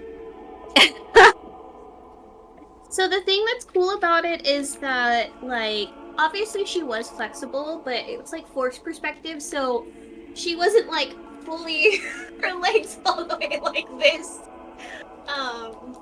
Behind her head and shit, but... Yeah. It was very cute. I loved when she'd clean everything up. Mm-hmm. I don't know why, but, the show really left an impression on me, and then I surprised my mom with Mother's Day by, wearing it, and it took her a second, and she was like, is that? And I went, yeah. Because my mom loved the show, too. Yeah, my So mom cute. did too. That big comfy couch. On my desk in my room, there's, scissors. Oh, I use my tape. Alright.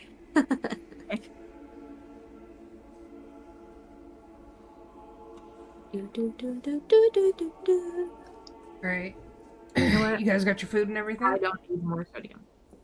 We'll leave it at that. There's this stuff, whatever this is. It's more sauce. Sauce. Sauce.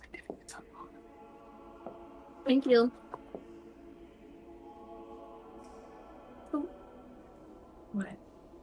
Oh wait, I was going to say we have sriracha. I forgot there's sriracha.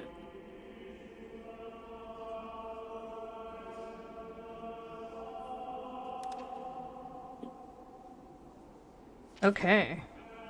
I'm gonna turn the cameras back on. Okay.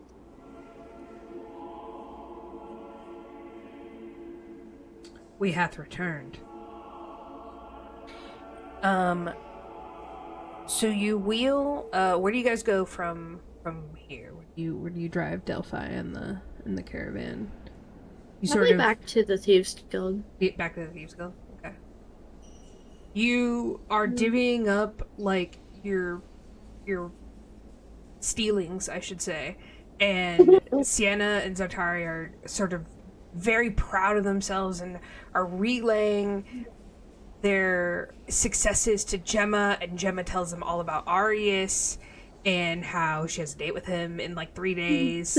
And of course you guys aren't surprised because Gemma does have the incredible ability to pull. And everyone sort of loves Gemma. And you guys sort of excitedly are going over your treasure and talking about Gemma's upcoming date. And then as you grow a little closer, it gets a little bit more quiet as Gemma ponders about her sending spell and deciding if you guys are going to message Pickles. As you guys pull into the stables and hand off Delphi, you come in and begin to make your way to the fence office. And towards the beginning of your ascent, you run into Ruby. Hello, Ruby. Oh, Oracle, hi. I'm so glad I ran into you guys. You have a visitor who, I don't know him, but he says his name is, Emil. Emil? Yeah. I'll quickly run over to my office. Yeah. Is he in my office?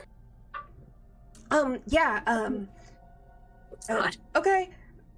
Well, come on. She's like, oh, you guys, did you have that stuff when you left?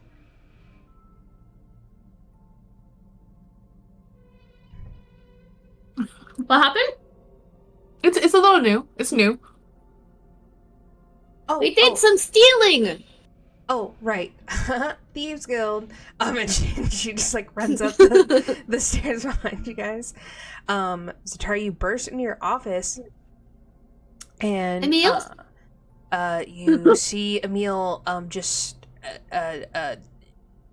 sitting down on the couch and just head in his hands, and as you come in he sort of like is startled.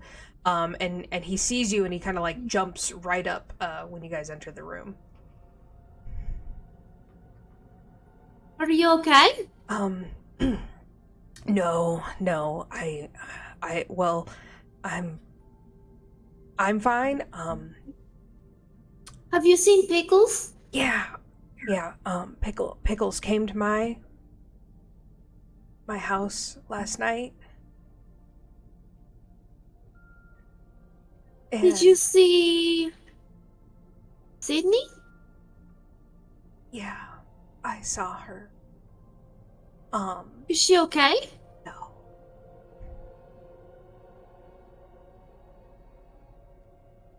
Insight check. No.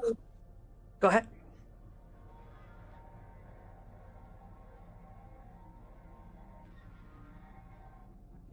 16. He's definitely upset. Can I also insight him? Yeah, for sure. Cyenna, if you also wish to insight.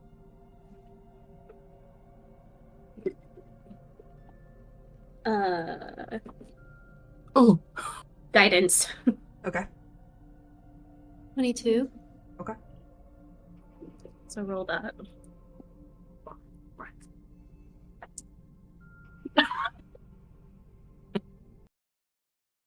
She doesn't make it. I don't know shit. Or nothing. You've seen Emil one other time from a distance. Zatari, You're like, you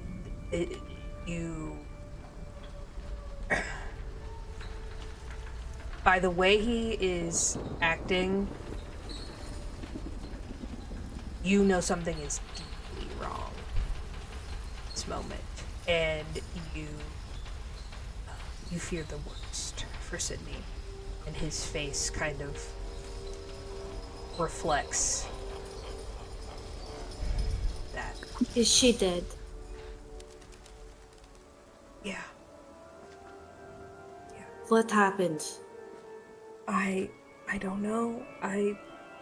Pickles came to my house and he was distressed and I followed him and she was Where just did you find her? I just found her in an alley. Can How you long take us ago? to her? Yeah.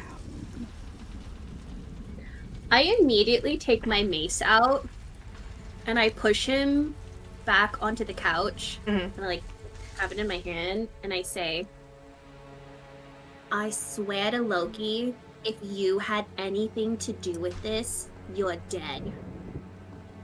And the worst thing about it is that not even your debt collectors could do anything that I'm ever capable of. So you better be telling the truth that you were not involved. He just shakes his head and like you can see he's just crying and he goes, I wouldn't. I'm gonna put a hand on Gemma's shoulder. Say, I don't think Pickles would have come to him if it was him.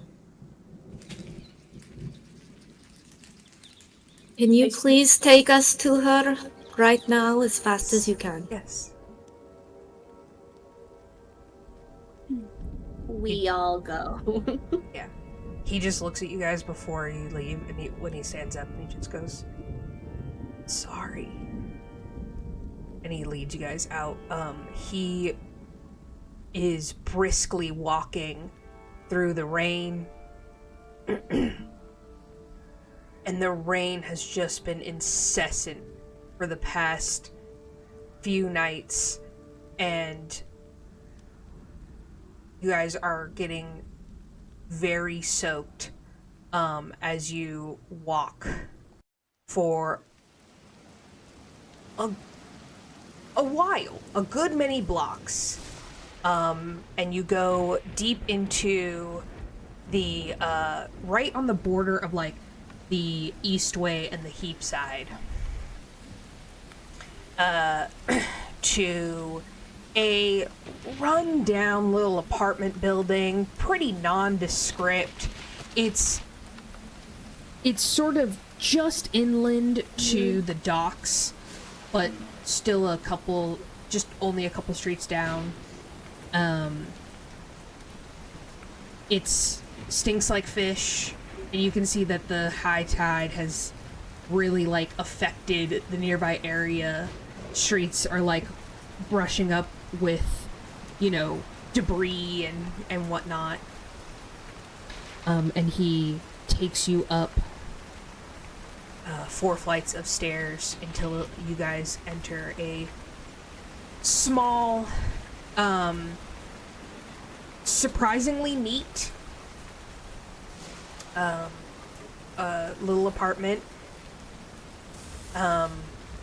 Not a ton of personal things around. And on a nearby, like, sitting couch, you see a small body wrapped in a blanket.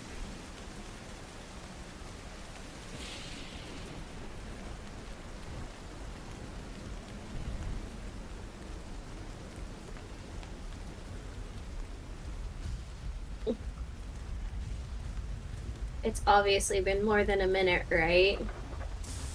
Yeah. Yeah. The flights alone, getting up the stairs would have been a minute. Yeah. A couple of minutes, I mean. Can I try to see how she died? Yeah, go, you look her over, and, you can see that that Sid did not go with any quietness. She was pushing back. You can see that, she normally wears, like, fingerless gloves, and, like, a couple of her nails are very, very scratched up, and she has, like, dirt and blood kind of caked on them. You see that her clothes are ripped in, like, multiple areas, and that, she is pretty badly beaten. And it looks like that, she suffered, like, a mortal stab wound.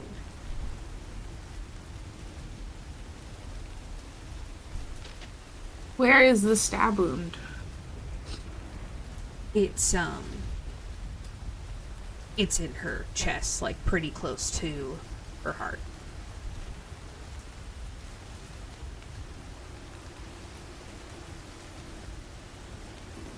Couldn't even talk to her until tomorrow because I don't have it prepared. Go ahead and make a medicine check for me, Gemma. Dirty 20. You see that the way the wound was made seemed to be very specific. It obviously was trying to find a more unobstructive way into her armor, and it's almost like through the side, and you see that it's looks a lot worse than some of the other injuries on her, and you suspect that it wasn't just like obviously whoever did this had magical means and fail-safes.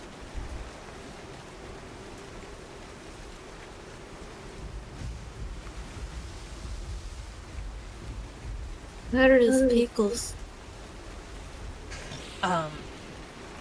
Emil opens he has like a Juliet balcony, and you see Pickles is just like outside looking towards the sea, just in the rain.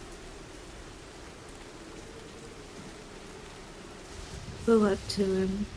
Does he look hurt at all? He does look a little roughed up. Not anything. It looks like he can fly, but it does look like he got nicked a little bit, and he's definitely missing a couple feathers. So he looks slightly worse for wear, but not mortally wounded in any way. I'm gonna reach out and very gently touch him and cure wounds. He sort of nuzzles into you and sort of stays next to you. Like, gently pet him. He gets healed for 15 Okay. minutes. Oh, you see I'm his just gonna wounds pick him close up and kind of just hold him. He lets you, yeah. You guys have never seen a sadder bird. Can I cast Detect Magic to see if there is, like, any residual magic left on her body? Yeah.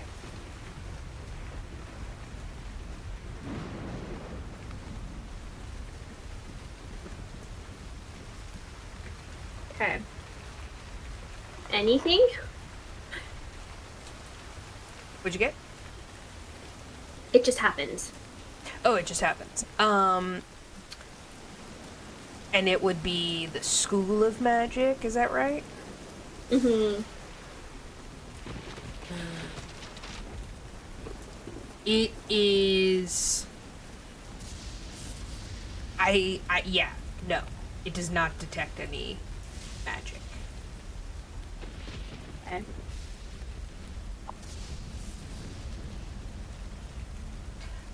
You guys do notice that,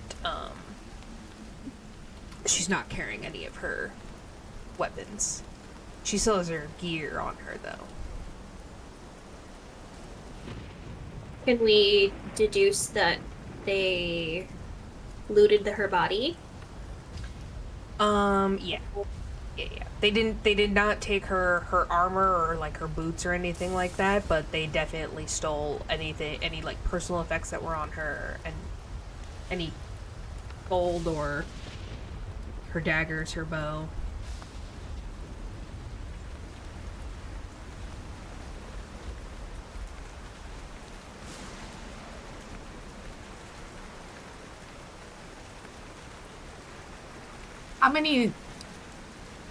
How long have you had her here for? When did you find her? Well, I just maybe a few hours ago, I came back from my shift. I work a graveyard, so I came back at sunrise, and I was just about to go to sleep, and I hear the tapping at my window, and I was like, Pickles? And then it took me a while to get to go where Pickles was leading me. I almost lost him a couple times, but I don't know. Gemma, can you tell how long she's been dead for? By dirty 20, can I tell? It's definitely been several hours. Like, you would not be surprised if she died a couple hours before sunrise. So anywhere between 1 a.m. and like 3 a.m.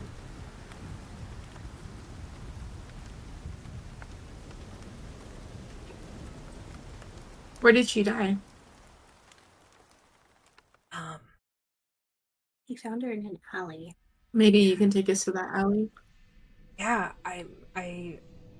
it was kind of just into the steeps. So I mean, it's a ways, but of course. Zatari, do you want to go to the alley? Or do you want to wait to do that another time? I think we should go now, before all of the evidence washes away.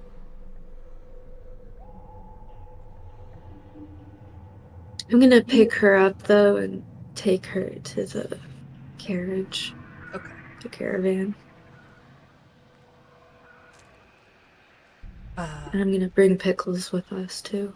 Yeah, Pickles goes willingly with you guys. He, where you put, you lay Sid on her preferred armchair.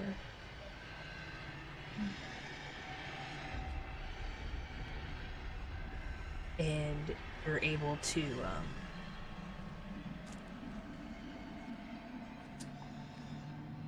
ride out into Steeps. Does take you some time. Is Emil with us? He certainly moves to come with. You bring him with us. I'm still mad. So as we're walking to the carriage, I look at him and I'm like,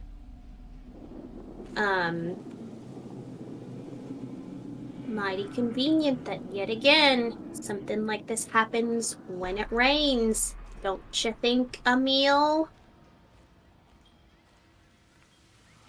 Look,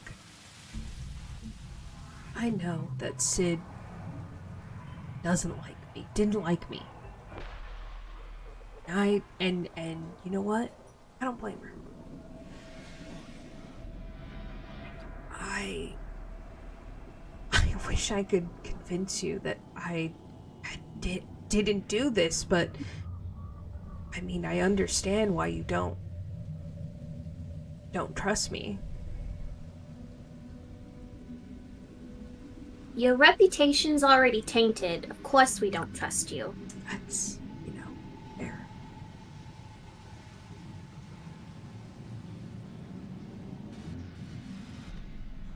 We go in the carriage and we make our way. You guys make your way to the Steeps. You guys have to wait some time for Delphi to be summoned, since Emil and you guys walked over. But she does come, as Zatari has a magical connection with her.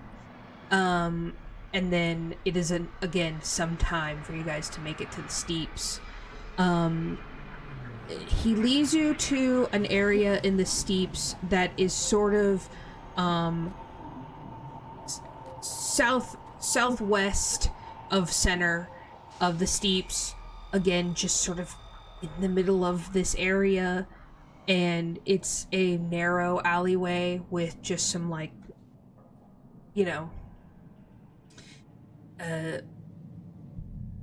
random boxes and crates and such that I'm sure some of the nearby shops were hoarding. You do see that one of these is like a large sort of like wine tankard, and it does block a large portion of this alley. You guys kind of deduce that Sid was probably hiding around here trying to gain info or maybe following someone, and was maybe caught unawares. Maybe she had mentioned that she was paranoid about getting followed. Go ahead and make an investigation for said alleyway. And Emil will help whoever gets the lowest roll.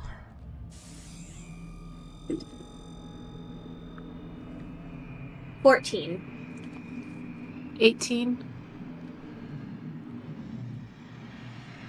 9. So I would roll again. Yeah.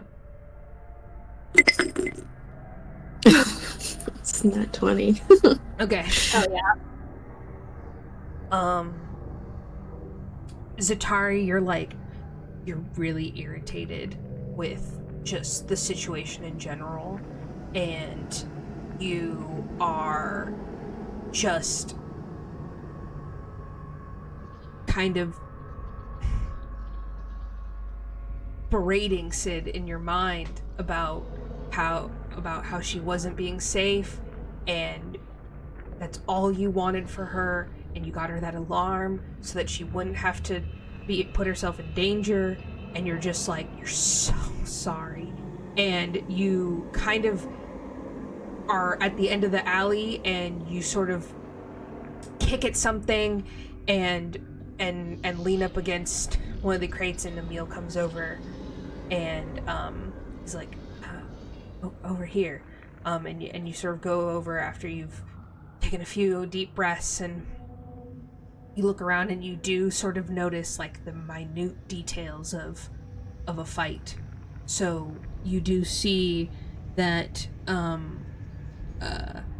one area on the ground does seem to be a little darker than the others, kind of implying that there was maybe some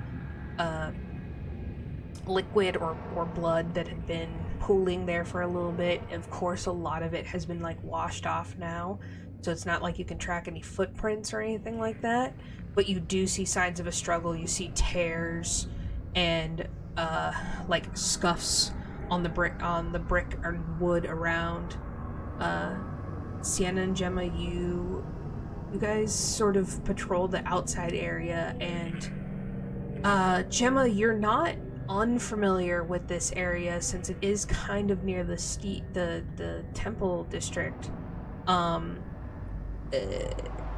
This part of Baldur's Gate is interesting because it's not super fancy, but it is neighboring, but still a sort of working man's area. Thus, a lot of like shops and such. But yeah, this alley just seems to be particularly crowded with a bunch of like junk and whatnot. You guys definitely see that like a struggle was had.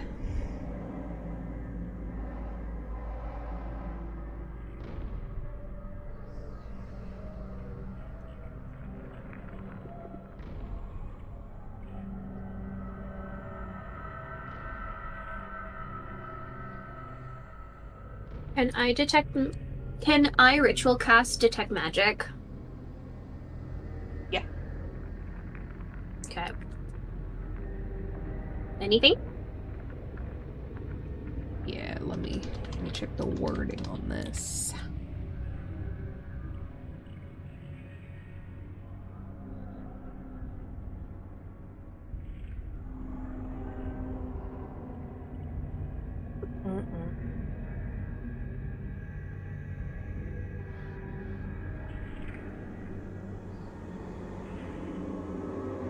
I guess this would be like lingering magic. You don't sense any like active magic going on, but if you want to roll like an Arcana check to see if there was maybe some evidence of magic in the vicinity. I'll help because I also have detect magic. Okay. Thank you. The first one was a nat 1. Okay. You were like, so 19.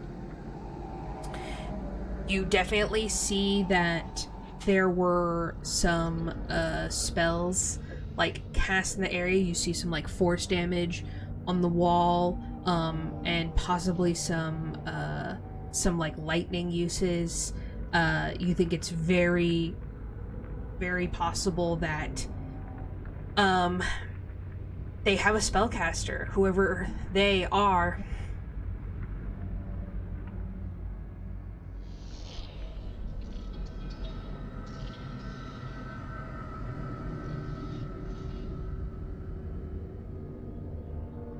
Okay. I relay that to the group.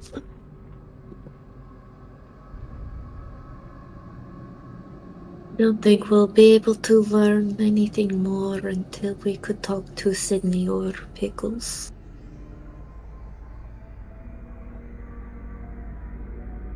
I'll be able to talk to Sid tomorrow. Maybe we could try to find Voda again tonight. I think we know where we can find her. The blushing mermaid. We should head there now then. Yes. Emil, you can go home. Okay. Thank you for letting us know. We will contact you if we need anything else from you. Okay. I will be taking Pickles with me. Okay.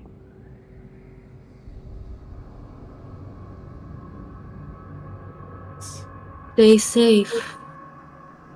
He just nods and he pulls up his hood and walks away.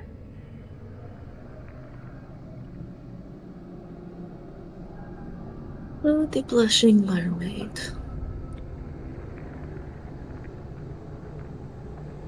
It's a quiet, somber ride.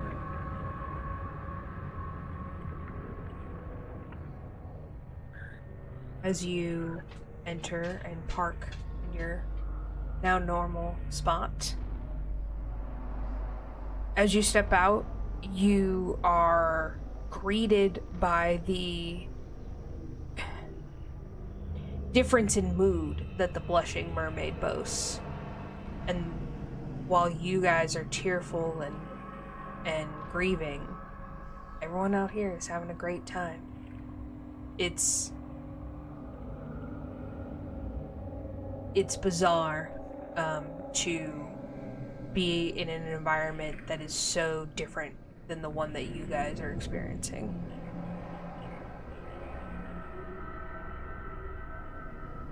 The moment we step in, I'm gonna look around for Boda. Yeah. You guys see her? She seems to be with like a couple of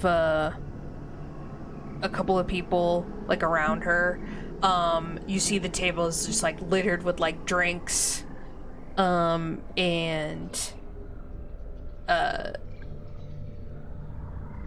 you see that she's just like laughing and having a good time. I'm gonna go right up to her and touch her on her shoulder and like kind of whisper in her ear and be like, Boda, I need you right now.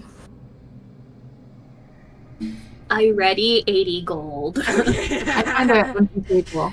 I find an empty table for us to sit at, somewhere in the corner. Oh shit!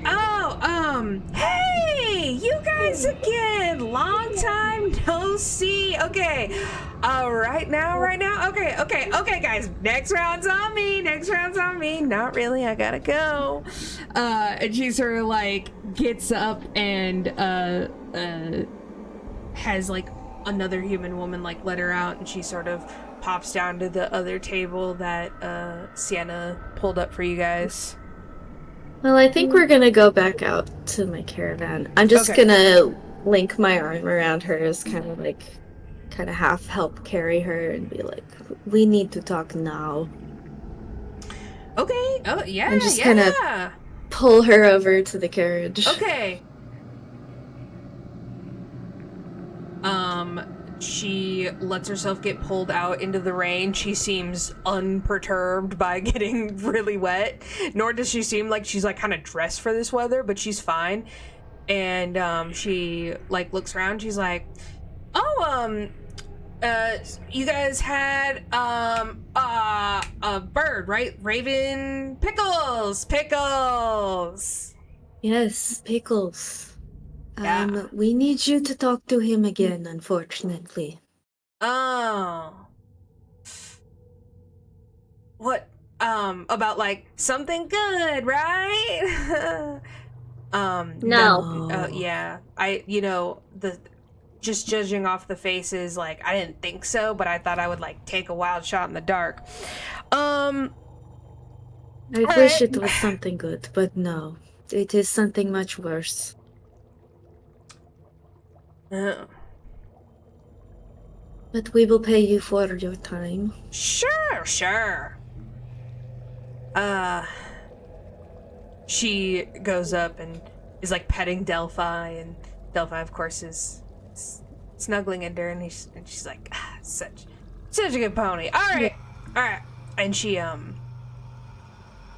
waits for you guys to open the doors. I'll open. As soon as she comes in and she sees, like, the wrapped up body, she's like, Alright. Alright. Cool. She Not goes, really, not cool at all. yeah, man.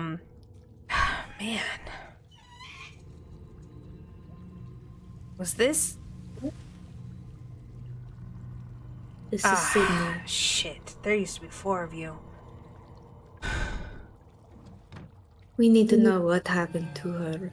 Yeah. Okay. Alright. I got you.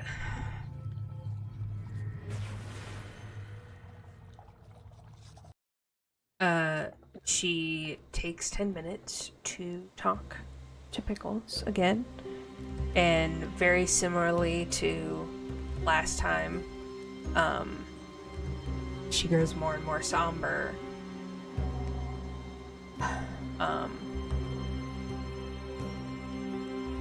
And when she kind of comes out of the speak with animals, she looks over at Sydney and just, you can see like her like hold back tears, and she is like,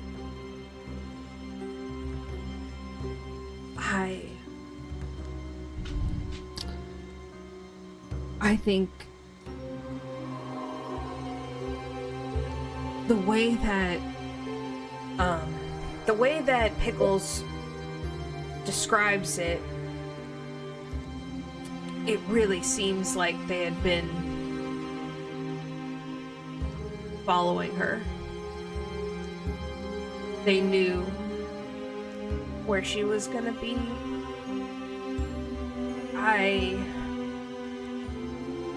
It seems like they had, I don't know, come prepared for what she could do.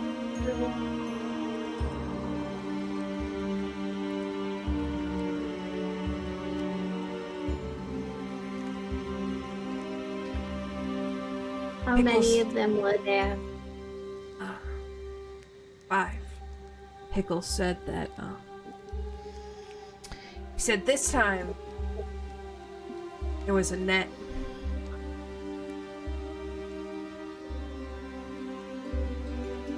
This time there was a what? A net. You caught her in the net? Nah, I think Pickles was in the net. Oh. You know, because Pickles said they some kind of I don't know, like a watchdog is what he said.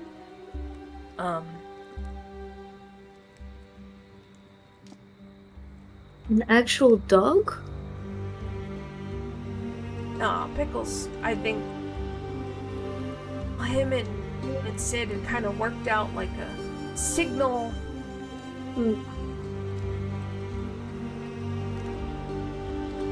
And, you know, Pickles said that sometimes he doesn't always fly right next to her, and so she didn't immediately think anything was wrong. Then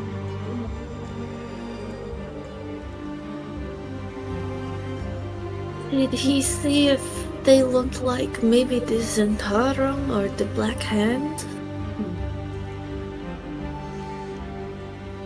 he just said that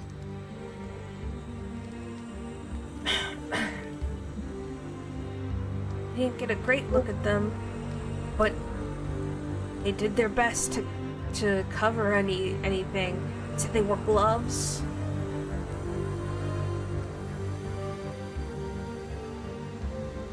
Hoods. Would he be able to recognize them again if he saw them? I mean, I think he said At least the one that caught him in the net.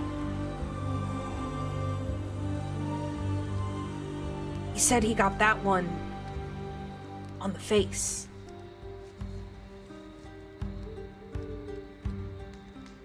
Did any of them seem familiar? Like any of them the same as who killed Brahiri?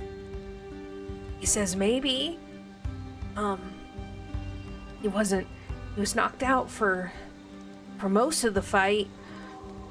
The first one, and then this one, he said that the person that got him in the net should have a pretty bad scratch on his eyes.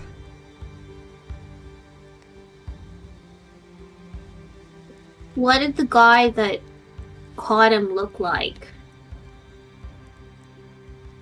Said he wore a hood and a mask, black gloves.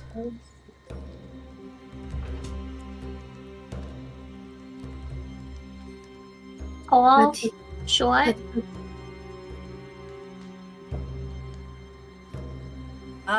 He said he was a little smaller.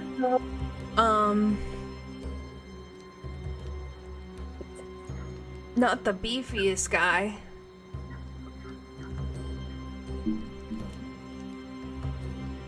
But he has scratches on his eyes now. Yeah. He only had like one of the mouth masks.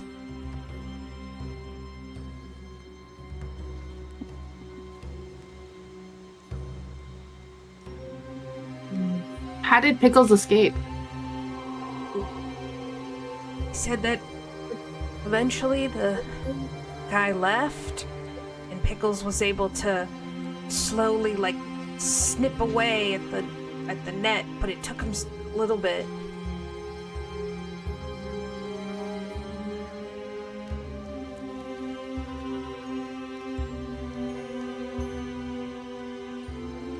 Anyone else? Was there anyone else in the area when it happened that Pickles could remember?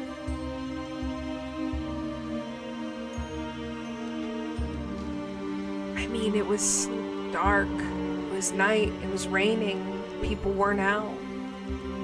I don't think so.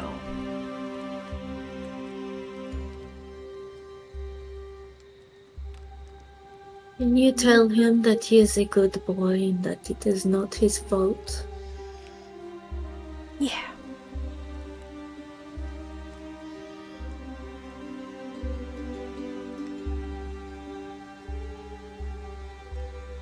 And he can stay with me if he would like to.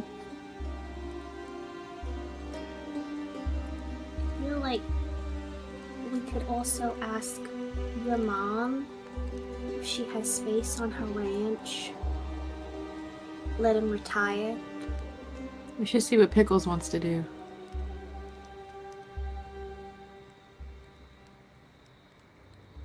Yes, he would be quite comfortable with the ranch.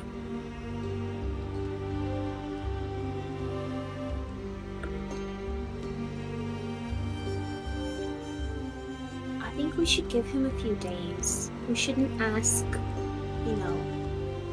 right now. Probably doesn't know the answer to that. Bodo will probably be seeing you again in the near future. Alright. I'm happy to help. I'm sorry, guys.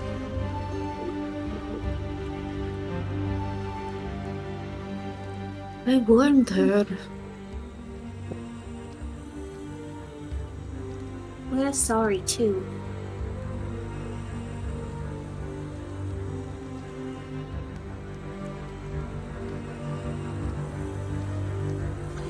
I just toss her 80 gold. She doesn't even count it or anything. She just sort of pockets it and gives you each a big hug.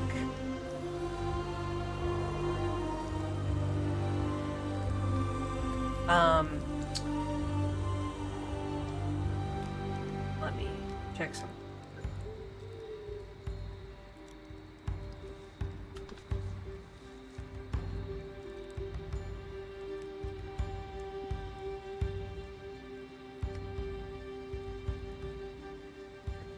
Well, now that we know that, and allegedly Emil is not a part of this one neither.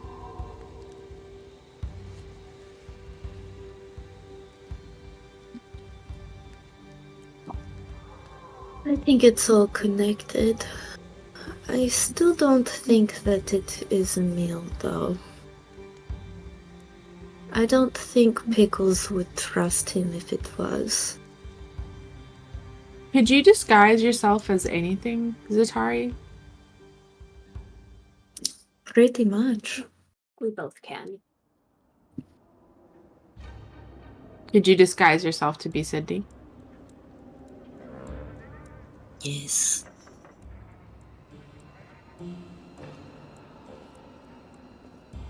Maybe you could be Sydney at the ball. Yeah. And if anyone that was associated or part of it sees Sydney, it might, throw some shit off. That is a good idea. Will it look weird if Sydney doesn't have Pickles? We could bring Pickles. But I don't know if he would want to come after all of this.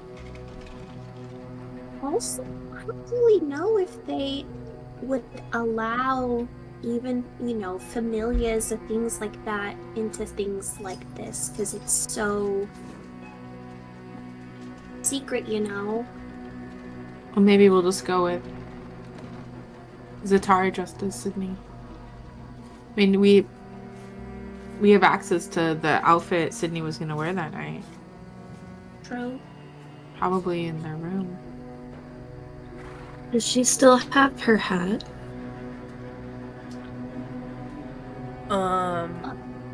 You didn't find her with the hat on. So you're not sure. Is it in the room?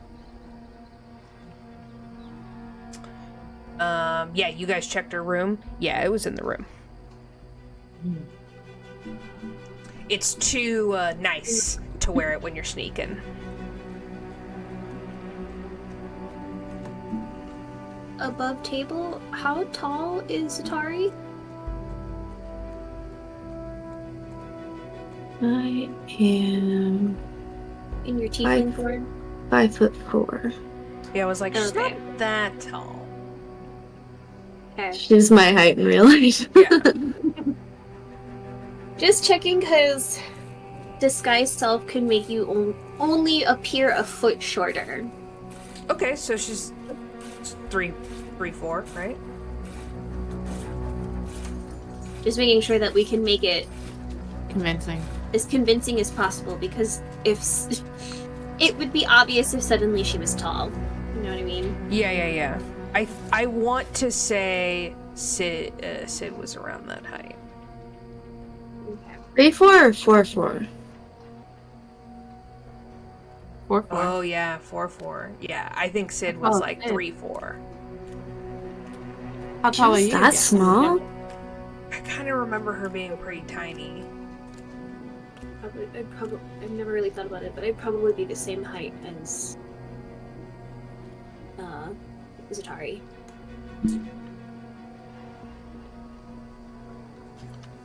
Actually, do I have that? Let me not dust up. I do have that. And my real height in real life, so I'm 5'1". So that would work. It wouldn't be that big of a difference. I don't know if people would notice. 4'1". Let me see. I still have it. I can ask Anna, I suppose. Anyway.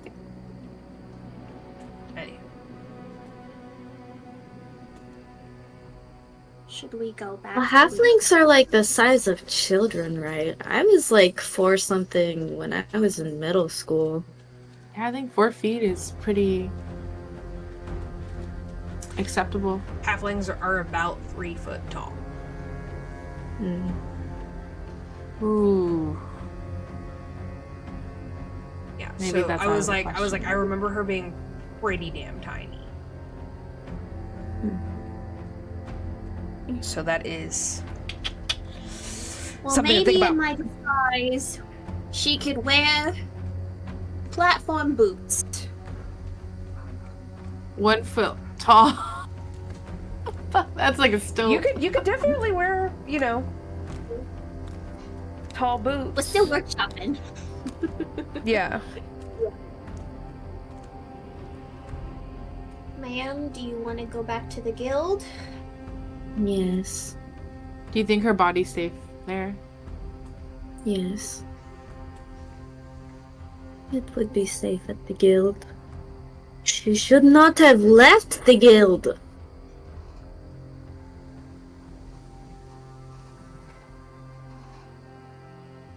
I agree, but she was paranoid.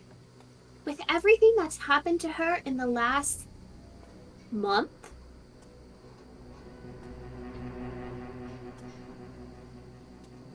I don't blame her. It should not have been alone, though. She's so stubborn. She would not ask for help. Should we go back to her room and search it? Again? Search There it. was nothing out of ordinary. We could also check her apartment. We haven't checked the apartment since she moved in. I wonder if one of you can disguise yourselves as Sydney and walk around the apartment. Because if someone's spying on her from the outside, they might not notice a foot difference. They might just see someone that looks like Sid in the apartment. I'm I willing think to right do that. now, though, I don't think they would be spying on her right now because they would think she is dead. I think it would be a surprise for them if they saw her at the masquerade, but I don't think they would really be looking for her right now because they think that work has been finished. Let's go to the apartment, search everything. Everything. Then we can go back to the guild and go to her room, search everything there as well, and go from there. Okay.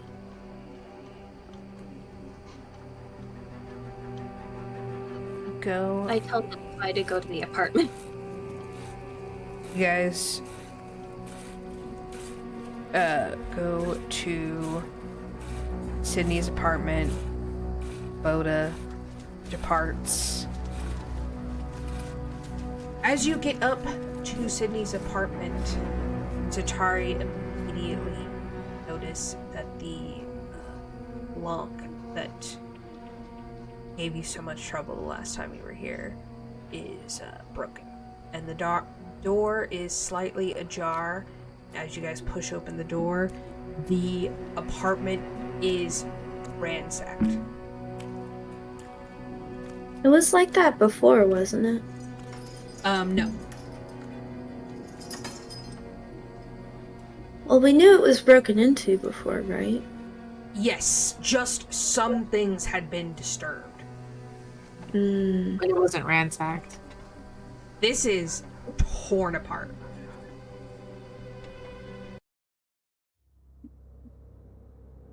Every drawer is open, every cabinet is open, like, everything is, like, tossed. I'll do detect magic again.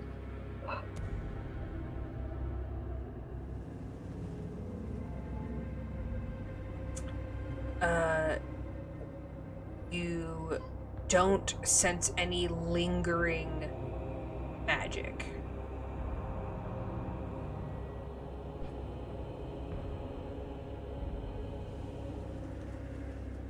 Can I roll an investigation? Absolutely.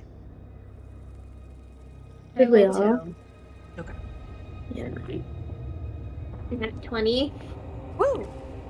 for 22. Okay. I got a 17. Nice. I got 13. Zatari, with your 13 and with your detect magic, you definitely think that the door was like magically opened. Someone definitely had like knock or something like that. And sort of took the advantage that Sid did not have an alarm lock on this door.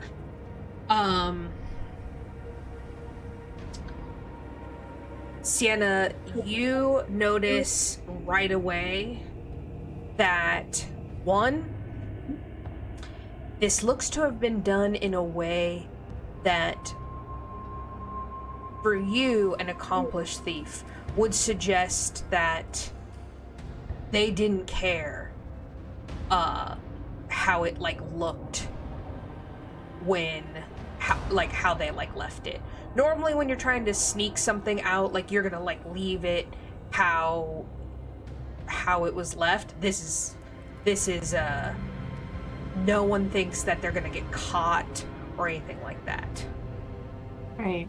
You also see that pretty much anything of valuable is taken.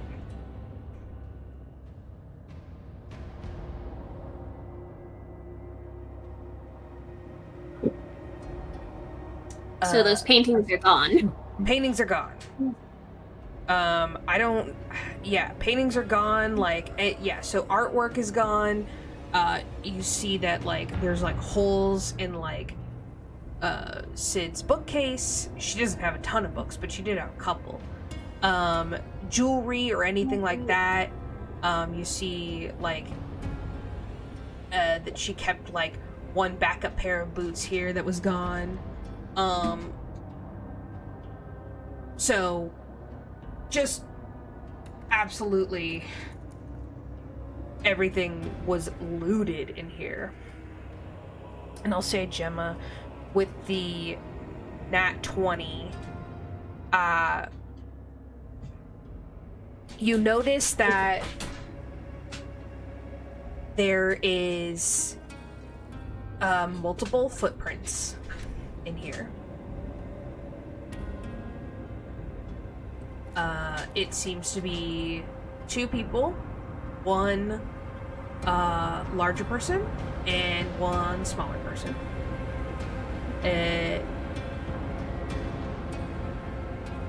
You suspect the reason that that Zatari's, like, you see her cast detect magic and you're like, the reason that this doesn't really come off is because they didn't need to use any of their spell slots to get what they wanted out of here. This is straight up just old school. Besides possibly breaking the lock with knock, they just fully searched this place. They had all the time in the world. They probably did so with like very little noise. And you also see one other thing, that the window very purposely is locked and the blinds are closed.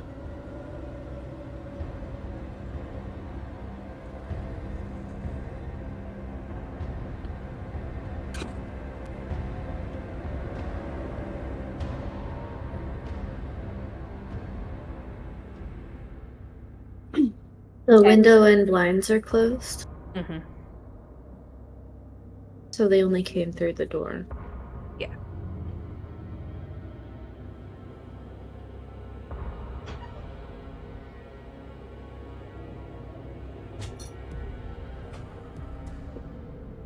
Does it seem like whoever was here found what they were looking for? I mean, yeah, they found stuff. Like, you guys obviously see, I mean, you go into like her wardrobe and it's like every drawer is open, everything is chucked to the side. Her nightstand is completely turned inside out. You see that the paintings are gone. You see that Sid had like a couple of pieces of jewelry, like rings and such that she wore that are gone. And you also notice that in her bedside table that there is like an ink and quill, and that there's no book or anything next to it. But yeah, you definitely get the sense that whatever they were looking for, they found. Or they found last time and decided that it was worth killing her over, like... But you don't think so, because Sid does not seem like the kind of person to stash a bunch of gold into her house. In fact, I mean, from what you can tell, like, Sid had very little materialistic things, so they literally just grabbed what they could. There isn't a ton in here to even take, so that's why it's, like, noticeable where stuff is missing.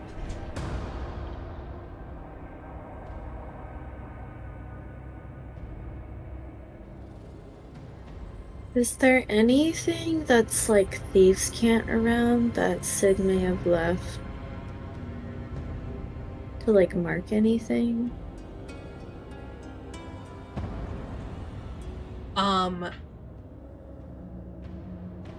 Yes.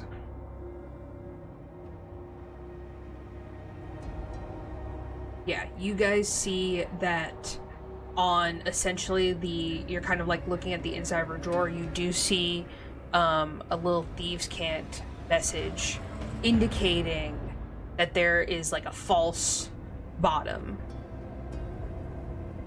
to this drawer. Did they find that? It doesn't look like it. And open it is a rolled up scroll, and it seems to be a couple of pieces of paper, most notably a sort of a hastily written will. It seems to be dated just like a couple days after around when Brahiri died. And you also see that she has like the deed to this apartment.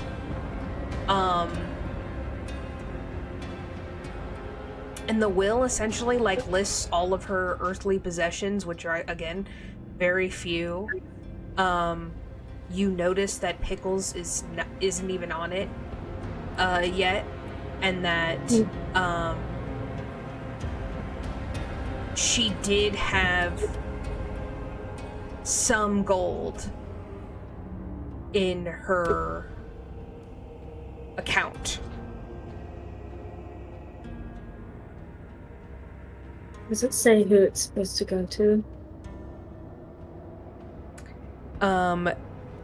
It does not. You see that it's kind of like right in the in-between time, like before you guys were like really an established party, and she kind of it looks a little like very hastily written. You think it was probably done like late at night one night where she was just like, I need to have this. And it does but it does give you the password for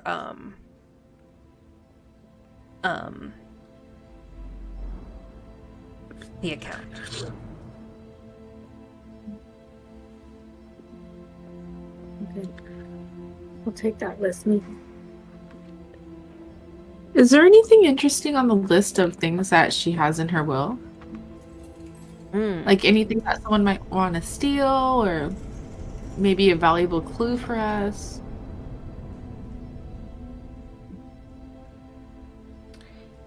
It does mention some of her weapons that you guys know were stolen off of her. It mentions a couple sentimental things, such as like a painting of Brahiri that you guys do not see in the apartment. She mentions like a first class edition of an animal handling book that seems to be quite old. You do notice that in the will, it names the amount of money that she has in an account. How much is it? 35,876 gold. Wow. I feel like we should use some of that for her services. Well, I think the guild would cover that. Does it say anything in her will about what she wants if she dies?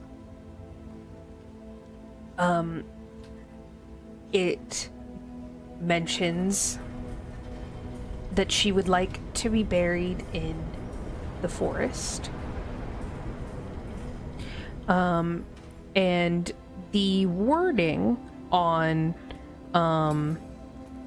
like, basically who's in line is interestingly worded. It does talk about, like, a lot of lawyers speak for boiling down to my party. I would say that Zatari, just based off of how much admin work and stuff you do, this is slightly concerning for you because it's not specific enough. And you're worried that it could be construed as any of Sydney's parties, past or present. Which would be real fucking convenient for Emil, who's in debt. Yeah. Is there a date on this? It's like 2 or 3 days after Brahiri died. So I mean, It's you like can contest right, that. like maybe it was like maybe a night or two before you guys actually became like a real party.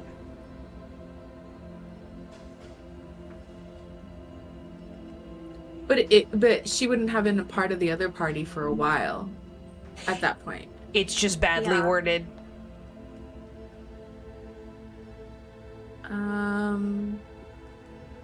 Is there anything else in the drawer? What are the other scrolls? The other scroll is a deed to this apartment. Right. And that's it? Just 2 scrolls? Yeah. Oh, Is there well, anything one, else? yeah, and then It says and then a letter to like the bank. Yeah. it's the deed to her apartments, the password for account for her gold, her weapons that were stolen, a painting of Brahiri, first class animal handling book. Yeah, that was the list of stuff. Yeah. Of like we importance check? in the apartment. Should we check other drawers to see if there's not any other false bottoms? Okay. Any other things and thieves can't?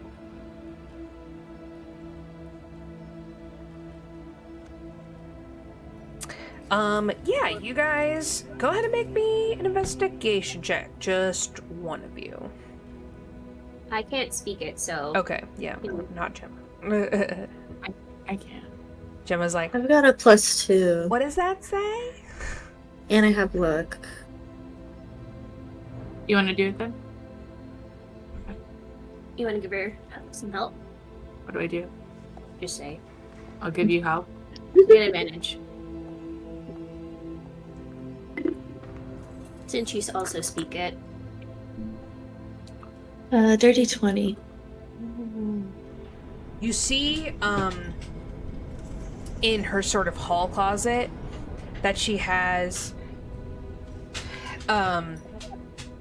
a thieves' kit for keys, and you find like a little like nook up above, and you pull out like a set of keys. Set of what? Keys. Please. Keys.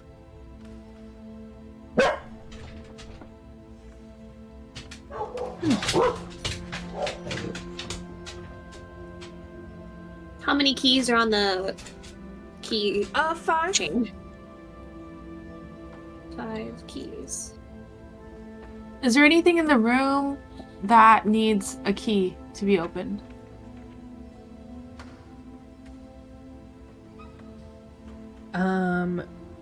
Not besides the door. Could be in her room back at the guild. Yeah. It could be in a like safety deposit box thing at the bank. I'll take those along with the deed and will keep all of it together.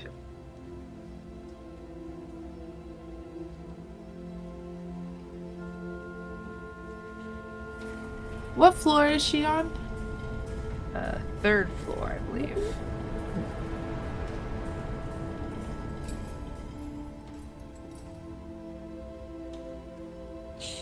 Is there anything here that belongs to Pickles?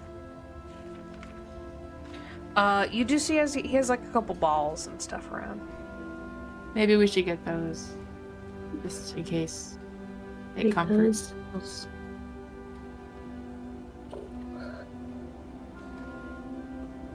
Are there any other things, or there just like happens to be like candles, or maybe like a blanket or something around here?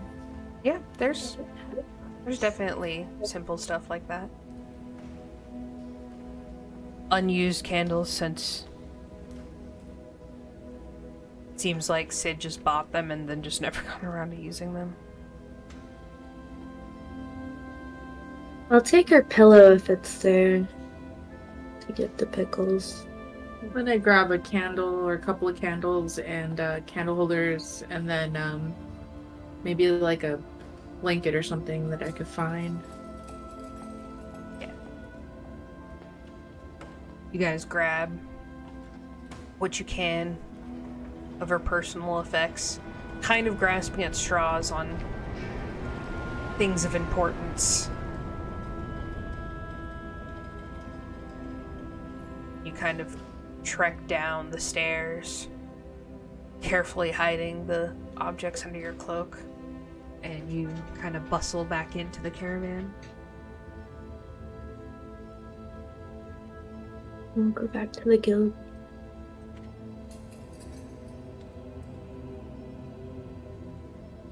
Ride back in the rain, the guild, and I think that is where I'll call it.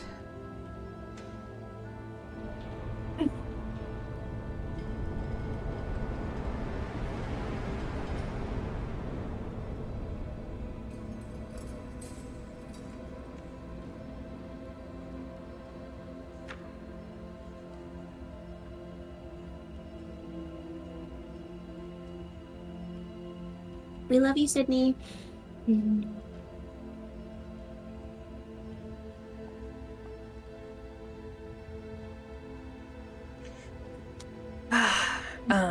Love you, Anna.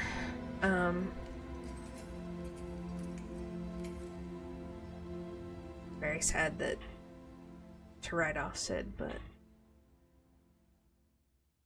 felt like it was the best for story.